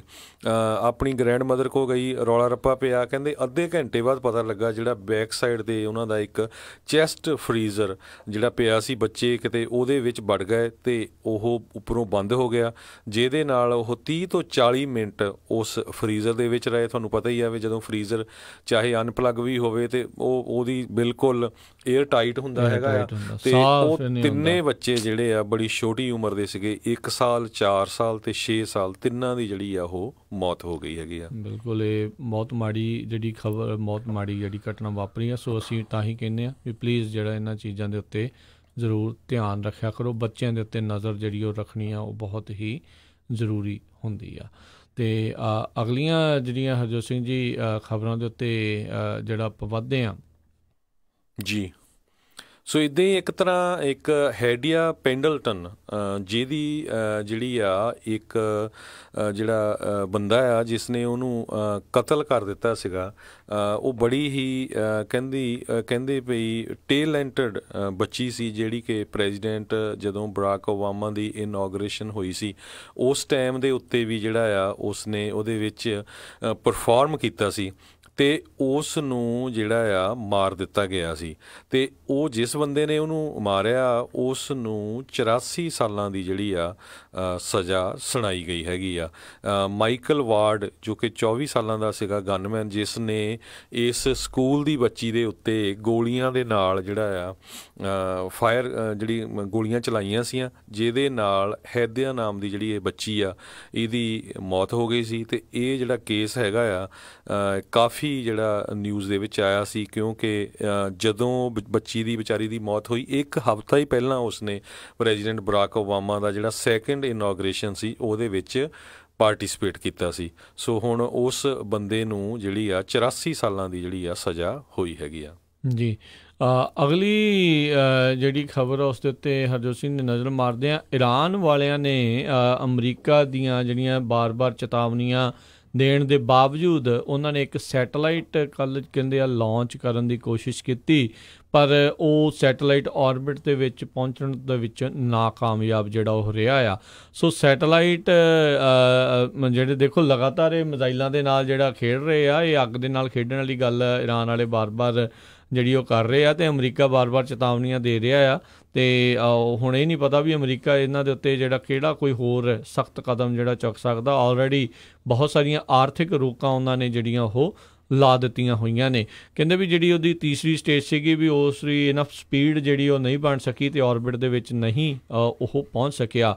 ਸੋ ਉਹਨਾਂ ਦੀ ਮਿਨਿਸਟਰੀ ਆਫ ਕਮਿਊਨੀਕੇਸ਼ਨ ਅਤੇ ਇਨਫੋਰਮੇਸ਼ਨ ਟੈਕਨੋਲੋਜੀ ਦੇ ਜਿਹੜੇ ਮਿਨਿਸਟਰ ਆ ਉਹਨਾਂ ਨੇ ਜਾਣਕਾਰੀ ਆਪਣੇ ਸਟੇਟ ਮੀਡੀਆ ਦੇ ਜ਼ਰੀਏ ਇਹੀ ਦਿੱਤੀ ਆ ਵੀ ਲਾਂਚ ਹੋਇਆ ਪਰ ਕਾਮਯਾਬ ਜਿਹੜਾ ਉਹ ਨਹੀਂ ਹੋਇਆ। ਸੋ ਇਹ ਕਿਤੇ ਨਾ ਕਿਤੇ ਇਹ ਵੀ ਹੋ ਸਕਦਾ ਵੀ ਸਰਵੇਲੈਂਸ ਵਾਸਤੇ ਜਾਂ ਹੋਰ ਕਿਹੜੇ ਚੀਜ਼ਾਂ ਨੂੰ ਜਿਹੜਾ ਆ ਮੋਨੀਟਰ ਕਰਨ ਦੇ ਲਈ ਇਹਨਾਂ ਨੇ ਜਿਹੜਾ ਸਪੇਸ ਦੇ ਵਿੱਚ ਅੰਤਰਿਕਸ਼ ਦੇ ਵਿੱਚ ਸੈਟੇਲਾਈਟ ਭੇਜਣ ਦੀ ਜਿਹੜੀ ਕੋਸ਼ਿਸ਼ ਆ ਉਹ ਕੀਤੀ ਸੀਗੀ। 2015 ਦੇ ਵਿੱਚ ਹਰਜੋਤ ਸਿੰਘ ਜੀ ਦੱਸ ਰਹੇ ਇਹਨਾਂ ਦੇ ਨਾਲ ਨਿਊਕਲੀਅਰ ਡੀਲ ਜਿਹੜੀ ਓਬਾਮਾ ਅਤੇ ਨਾਲ ਹੋਰ ਜਿਹੜੇ 4 ਮੁਲਕ ਜਿਹੜੇ ਸੀਗੇ ਯੂਰਪ ਦੇ ਉਹਨਾਂ ਨੇ ਮਿਲ ਕੇ ਇਹਨਾਂ ਨਾਲ ਕੀਤੀ ਸੀ। ਇਹਨਾਂ ਦੇ ਬਹੁਤ ਸਾਰੀਆਂ ਜਿਹੜੀਆਂ ਆਰਥਿਕ ਰੋਕਾਂ ਸੀ ਉਹਨਾਂ ਨੂੰ ਹਟਾਇਆ ਗਿਆ ਸੀਗਾ। ਜਿਹੜੇ ਫਰੀਜ਼ਡ ਸੀਗੇ ਐਸਟ ਉਹਨਾਂ ਨੂੰ ਮੁੜ ਕੇ ਜਿਹੜਾ ਆ ਉਹ ਛੱਡਿਆ ਗਿਆ ਸੀਗਾ। ਅਤੇ ਉਹ ਤੋਂ ਬਾਅਦ ਦੇ ਵਿੱਚ ਜਦੋਂ ਹੁਣ ਨਵੀਂ ਸਰਕਾਰ ਅਮਰੀਕਾ ਦੇ ਵਿੱਚ ਆਈ ਆ, ਉਹਨਾਂ ਨੇ ਉਸ ਨਿਊਕਲੀਅਰ ਡੀਲ ਦੇ ਵਿੱਚੋਂ ਆਪਣੇ ਹੱਥ ਪਿੱਛੇ ਖਿੱਚ ਲਏ ਹੋਏ ਨੇ। ਅਗਲੀ ਖਬਰ ਵੱਲ ਚੱਲੀਏ। ਜਿਸ ਤਰ੍ਹਾਂ ਆਪਾਂ ਦੱਸਿਆ ਸੀ ਵੀ US ਗਵਰਨਮੈਂਟ ਨੇ ਜਿਹੜਾ ਚਾਈਨਾ ਦੇ ਵਿੱਚ ਅਮਰੀਕਨ ਸਿਟੀਜ਼ਨ ਨੂੰ ਵਿਜ਼ਿਟ ਕਰਨ ਤੋਂ ਵਾਰਨਿੰਗ ਦਿੱਤੀ ਆ, ਅਤੇ ਅੱਜ ਚਾਈਨਾ ਵਾਲਿਆਂ ਨੇ ਵੀ ਇਹ ਕਿਹਾ ਹੈਗਾ ਵੀ ਜਿਹੜੇ ਵੀ ਚਾਈਨਾ ਦੇ ਸਿਟੀਜ਼ਨ US ਜਾਂ ਕੈਨੇਡਾ 'ਚ ਵਿਜ਼ਿਟ ਕਰਨ ਜਾ ਰਹੇ ਆ ਉਹਨਾਂ ਨੂੰ ਧਿਆਨ ਰੱਖਣਾ ਚਾਹੀਦਾ। ਕਹਿੰਦੇ ਕਿਸੇ ਤਰ੍ਹਾਂ ਦੀ ਜਿਹੜੀ ਆ ਰਿਟੈਲੀਏਸ਼ਨ ਹੋ ਸਕਦੀ ਆ। ਸੋ ਤੈਨੂੰ ਯਾਦ ਹੋਊਗਾ ਕਿ 2 ਦਿਨ ਪਹਿਲਾਂ ਹੀ ਜਿਹੜਾ ਇੱਕ ਕੈਨੇਡੀਅਨ ਸਿਟੀਜ਼ਨ ਆ ਜਿਸ ਨੂੰ ਚਾਈਨੀਜ਼ ਗਵਰਨਮੈਂਟ ਨੇ ਡਰੱਗ ਟਰੈਫਿਕਿੰਗ ਦੇ ਕੇਸ ਦੇ ਅੰਦਰ ਮੌਤ ਦੀ ਸਜ਼ਾ ਸੁਣਾਈ ਹੈਗੀ ਆ, ਜਿਹਦੇ ਕਰਕੇ Canadian prime minister Justin Trudeau ਕਾਫੀ ਅਪਸੈਟ ਨਜ਼ਰ ਆਏ ਵੀ ਇਹ ਇੱਕ ਤਰ੍ਹਾਂ ਨਾਲ ਬੰਦੇ ਨੂੰ ਝੂਠੇ ਜਿਹੜਾ ਆ ਕੇਸ 'ਚ ਫਸਾਇਆ ਗਿਆ, ਕਿਉਂਕਿ ਕੈਨੇਡਾ ਅਤੇ ਜਿਹੜਾ ਚਾਈਨਾ ਆ ਉਹਨਾਂ ਦੀ ਦੋਨਾਂ ਮੁਲਕਾਂ ਦੀ ਮਹੀਨੇ ਕੁ ਤੋਂ ਹੀ ਜਿਹੜੀ ਆ ਕਾਫੀ ਆਪਸ ਵਿੱਚ ਕਸ਼ਮਕਸ਼ ਚੱਲ ਰਹੀ ਆ, ਕਿਉਂਕਿ ਵਾਹਵਾਈ ਕੰਪਨੀ ਦੀ ਜਿਹੜੀ CFO ਆ ਉਸ ਨੂੰ ਕੈਨੇਡਾ ਵਾਲਿਆਂ ਨੇ ਅਰੈਸਟ ਕੀਤਾ ਸੀ ਅਤੇ ਉਹ ਹੁਣ ਸ਼ਾਇਦ ਬੇਲ ਦੇ ਉੱਤੇ ਹੈਗੀ ਆ। ਪਰ ਇਸੇ ਤਰ੍ਹਾਂ US ਜਿਹੜਾ ਆ ਉਹ ਉਸ ਨੂੰ ਐਕਸਟ੍ਰਾਡਾਈਟ ਕਰਨ ਦੀ ਟਰਾਈ ਕਰ ਰਿਹਾ ਸੀ। ਸੋ ਚਾਈਨਾ, ਕੈਨੇਡਾ ਅਤੇ US ਜਿਹੜਾ ਆ ਤਿੰਨਾਂ ਮੁਲਕਾਂ ਦਾ ਜਿਹੜਾ ਆ ਹੁਣ US ਅਤੇ ਕੈਨੇਡਾ ਦਾ ਚਾਈਨਾ ਦੇ ਨਾਲ ਕਾਫੀ ਰੌਲਾ ਚੱਲ ਰਿਹਾ ਹੈਗਾ। ਅਤੇ ਜੇ ਸਰੋਤੇ ਨੂੰ ਦੱਸਦੀ ਜਾਈਏ, ਕਹਿੰਦੇ ਵੀ ਡਰੱਗ ਸਮਗਲਿੰਗ ਦੇ ਵਿੱਚ ਚਾਈਨਾ ਜਿਹੜਾ ਆ ਸਭ ਤੋਂ ਵੱਧ ਜਿਹੜੀ ਆ ਸਖਤ ਸਜ਼ਾ ਦਿੰਦਾ ਹੈਗਾ ਆ, ਮੌਤ ਦੀ ਦਿੰਦਾ ਹੈਗਾ ਆ। 2000 ਤੋਂ ਲੈ ਕੇ ਸੰਨ 2000 ਤੋਂ ਲੈ ਕੇ ਹੁਣ ਤੱਕ 12 ਦੇ ਕਰੀਬ ਕਹਿੰਦੇ ਫੋਰਨ ਦੇ ਡਰੱਗ ਡੀਲਰ ਜਿਹੜੇ ਆ ਉਹਨਾਂ ਨੂੰ ਐਗਜ਼ੀਕਿਊਟ ਕਰ ਚੁੱਕਾ ਹੈਗਾ ਆ। ਪਿਛਲੀ ਵਾਰੀ 2009 ਦੇ ਵਿੱਚ ਅਕਮਲ ਸ਼ੇਖ ਨਾਮ ਦਾ ਇੱਕ ਬ੍ਰਿਟਿਸ਼ ਸਿਟੀਜ਼ਨ ਜਿਹੜਾ ਸੀਗਾ ਉਹ 4 ਕਿਲੋਗ੍ਰਾਮ ਯਾਨੀ ਕਿ 8.8 ਪਾਊਂਡ ਹੀਰੋਇਨ ਜਿਹੜੀ ਆ ਉਹ ਲੈ ਕੇ ਜਾ ਰਿਹਾ ਸੀ ਜਦੋਂ ਉਹਨਾਂ ਨੇ ਅਰੈਸਟ ਕਰ ਲਿਆ ਅਤੇ ਉਸ ਨੂੰ ਲੀਥਲ ਇੰਜੈਕਸ਼ਨ ਦੇ ਨਾਲ ਐਗਜ਼ੀਕਿਊਟ ਕੀਤਾ ਗਿਆ ਸੀ। ਜੀ ਜੀ ਬਿਲਕੁਲ, ਬੜੀ ਸਖਤ ਜਿਹੜੀ ਸਜ਼ਾ ਇਹਨਾਂ ਨੇ ਉੱਥੇ ਸੁਣਾਈ ਆ। ਉੱਧਰ ਦੱਸ ਜਾਏ ਵੀ ਜਿਹੜੀ ਸਾਊਦੀ ਅਰੇਬੀਆ ਵਾਲੀ ਕੁੜੀ ਜਿਹਨੇ ਆਪਣੇ ਆਪ ਨੂੰ ਥਾਈਲੈਂਡ ਦੇ ਵਿੱਚ ਬੰਦ ਕਰਕੇ ਰੱਖਿਆ ਸੀ, ਫਿਰ ਉਹਨੂੰ ਇਹ ਰੌਲਾ ਸੀਗਾ ਵੀ ਸ਼ਾਇਦ ਆਸਟ੍ਰੇਲੀਆ ਦੇ ਵਿੱਚ ਇਸ ਨੂੰ ਰਿਫਿਊਜ਼ ਜਿਹੜਾ ਉਹ ਦਿੱਤਾ ਜਾ ਸਕਦਾ ਆ ਰਹਿਣ ਦੀ ਲਈ, ਪਰ ਕੈਨੇਡਾ ਵਾਲੇ ਮੋਹਰੇ ਆਏ, ਉਹਨਾਂ ਨੇ ਜਿਹੜਾ ਇਸ ਕੁੜੀ ਨੂੰ ਹੁਣ ਕੈਨੇਡਾ ਦੇ ਵਿੱਚ ਆਲਰੇਡੀ ਲੈ ਕੇ ਆਂਦਾ ਆ ਅਤੇ ਕੁਛ ਦਿਨ ਪਹਿਲਾਂ ਆਲਰੇਡੀ ਕੈਨੇਡਾ ਦੇ ਵਿੱਚ ਉਹ ਪਹੁੰਚ ਚੁੱਕੀ ਆ। ਇਹ ਕੁੜੀ ਸਾਊਦੀ ਅਰੇਬੀਆ ਤੋਂ ਭੱਜ ਗਈ ਸੀ, ਇਹਨੇ ਆਪਣੇ ਆਪ ਨੂੰ ਹੋਟਲ ਦੇ ਕਮਰੇ ਵਿੱਚ ਬੰਦ ਜਿਹੜਾ ਕਰ ਲਿਆ ਸੀ। ਫਿਰ ਟਵਿੱਟਰ ਦੇ ਉੱਤੇ ਗੁਹਾਰ ਲਈ ਇਹਦਾ ਜਿਹੜਾ ਸਮਰਥਨ ਹੋਇਆ, UN ਵਾਲੇ ਇਸ ਦੇ ਵਿੱਚ ਇਨਵੋਲਵ ਹੋਏ ਅਤੇ ਇਨ ਦੀ ਐਂਡ ਜਿਹੜੀ ਕੈਨੇਡਾ ਦੇ ਵਿੱਚ ਇਸ ਨੂੰ ਜਿਹੜੀ ਆ ਸ਼ਰਨਾਰਥੀ ਦੇ ਵਜੋਂ ਹੁਣ ਸ਼ਰਨ ਜਿਹੜੀ ਉੱਥੇ ਉਹ ਮਿਲ ਚੁੱਕੀ ਹੋਈ ਆ। ਉਹ ਉੱਥੋਂ ਦੇ ਜਿਹੜੇ ਕਾਫੀ ਉੱਚ ਅਧਿਕਾਰੀ ਆ ਉਸ ਨੂੰ ਵਿਸ਼ੇਸ਼ ਤੌਰ ਦੇ ਉੱਤੇ ਏਅਰਪੋਰਟ ਦੇ ਉੱਤੇ ਲੈਣ ਵੀ ਪਹੁੰਚੇ ਸੀਗੇ। ਸੋ ਬੜੀ ਛੋਟੀ ਜਿਹੀ ਉਮਰ ਹੀ ਆ ਜੀ ਇਸ ਕੁੜੀ ਦੀ, ਪਰ ਉਹ ਆਪਣੇ ਆਪ ਨੂੰ ਟਵਿੱਟਰ ਦੇ ਜ਼ਰੀਏ ਬਚਾਉਣ ਦੇ ਵਿੱਚ ਕਾਮਯਾਬ ਹੋ ਚੁੱਕੀ ਹੈ। ਇੱਥੇ ਸਾਡਾ ਸਮਾਂ ਸਮਾਪਤ ਹੁੰਦਾ। ਇੱਕ ਵਾਰੀ ਫਿਰ ਸਰੋਤਿਆਂ ਨੂੰ ਬੇਨਤੀ ਕਰਦੇ ਹਾਂ ਵੀ ਵੱਧ ਤੋਂ ਵੱਧ ਆਪਣੇ ਜਿਹੜੇ ਦੋਸਤ ਮਿੱਤਰ ਰਿਸ਼ਤੇਦਾਰ ਹੈਗੇ ਆ ਉਹਨਾਂ ਨੂੰ ਅਪਡੇਟ ਅਮਰੀਕਾ ਪ੍ਰੋਗਰਾਮ ਦੇ ਨਾਲ ਜੁੜੋ, ਕਿਉਂਕਿ ਇਹ ਜਿਹੜਾ ਸਾਲ ਹੈਗਾ ਆ ਇਹ ਇਮੀਗ੍ਰੇਸ਼ਨ ਦਾ ਇੱਕ ਮੇਨ ਮੁੱਦਾ ਜਿਹੜਾ USA 'ਚ ਬਣਿਆ ਹੋਇਆ ਆ। ਉਹਦੇ ਬਾਰੇ ਜਿੰਨੀਆਂ ਵੀ minute to minute, hour to hour ਜਿਹੜੀਆਂ ਅਪਡੇਟਸ ਹੁੰਦੀਆਂ ਆ ਉਹ ਅਸੀਂ ਹਰ ਰੋਜ਼ ਤੁਹਾਡੇ ਨਾਲ ਸ਼ੇਅਰ ਕਰਦੇ ਰਹਿੰਦੇ ਹਾਂ, ਕਿਉਂਕਿ ਬਹੁਤ ਸਾਰਿਆਂ ਦੇ ਰਿਸ਼ਤੇਦਾਰ ਲੀਗਲੀ ਇੱਥੇ ਆਉਣ ਨੂੰ ਟਰਾਈ ਕਰ ਰਹੇ ਹੈਗੇ ਆ, ਉਹਨਾਂ ਦੇ ਉੱਤੇ ਵੀ ਬਹੁਤ ਸਾਰਾ ਅਸਰ ਪੈ ਰਿਹਾ। ਸਾਡੇ ਜਿਹੜੇ ਰੋਜ਼ ਦੇ ਬੈਨੀਫਿਟਸ ਹੈਗੇ ਆ ਉਹਨਾਂ 'ਤੇ ਆਉਣ ਵਾਲੇ ਸਮੇਂ 'ਚ ਬਹੁਤ ਜ਼ਿਆਦਾ ਅਸਰ ਪੈਣਾ ਹੈਗਾ। Health insurance, Medicare, food stamp, ਜੇ ਉਹ ਤਾਂ ਆਪਾਂ ਦੱਸਦੇ ਰਹਿੰਦੇ ਹਾਂ। ਸੋ ਪਲੀਜ਼ ਸਾਰਿਆਂ ਨਾਲ ਸ਼ੇਅਰ ਕਰਿਆ ਕਰੋ, ਅਤੇ ਇੱਥੇ ਹੀ ਆਪਾਂ ਸਰੋਤਿਆਂ ਤੋਂ ਇਜਾਜ਼ਤ ਲੈਂਦੇ ਹਾਂ। ਸਾਡੇ ਦੋਨੇ ਵੱਲੋਂ ਸਾਰਿਆਂ ਨੂੰ ਪਿਆਰ ਸਤਿਕਾਰ ਸਨੇਕੀ ਜੀ, ਸਤਿ ਸ੍ਰੀ ਅਕਾਲ। ਜਿਉਂਦੇ ਵਾਸਤੇ ਰਹੋ, ਹੱਸਦੇ ਖੇਲਦੇ ਰਹੋ, ਸੁਣਦੇ ਰਹੋ ਪੰਜਾਬੀ ਰੇਡੀਓ USA।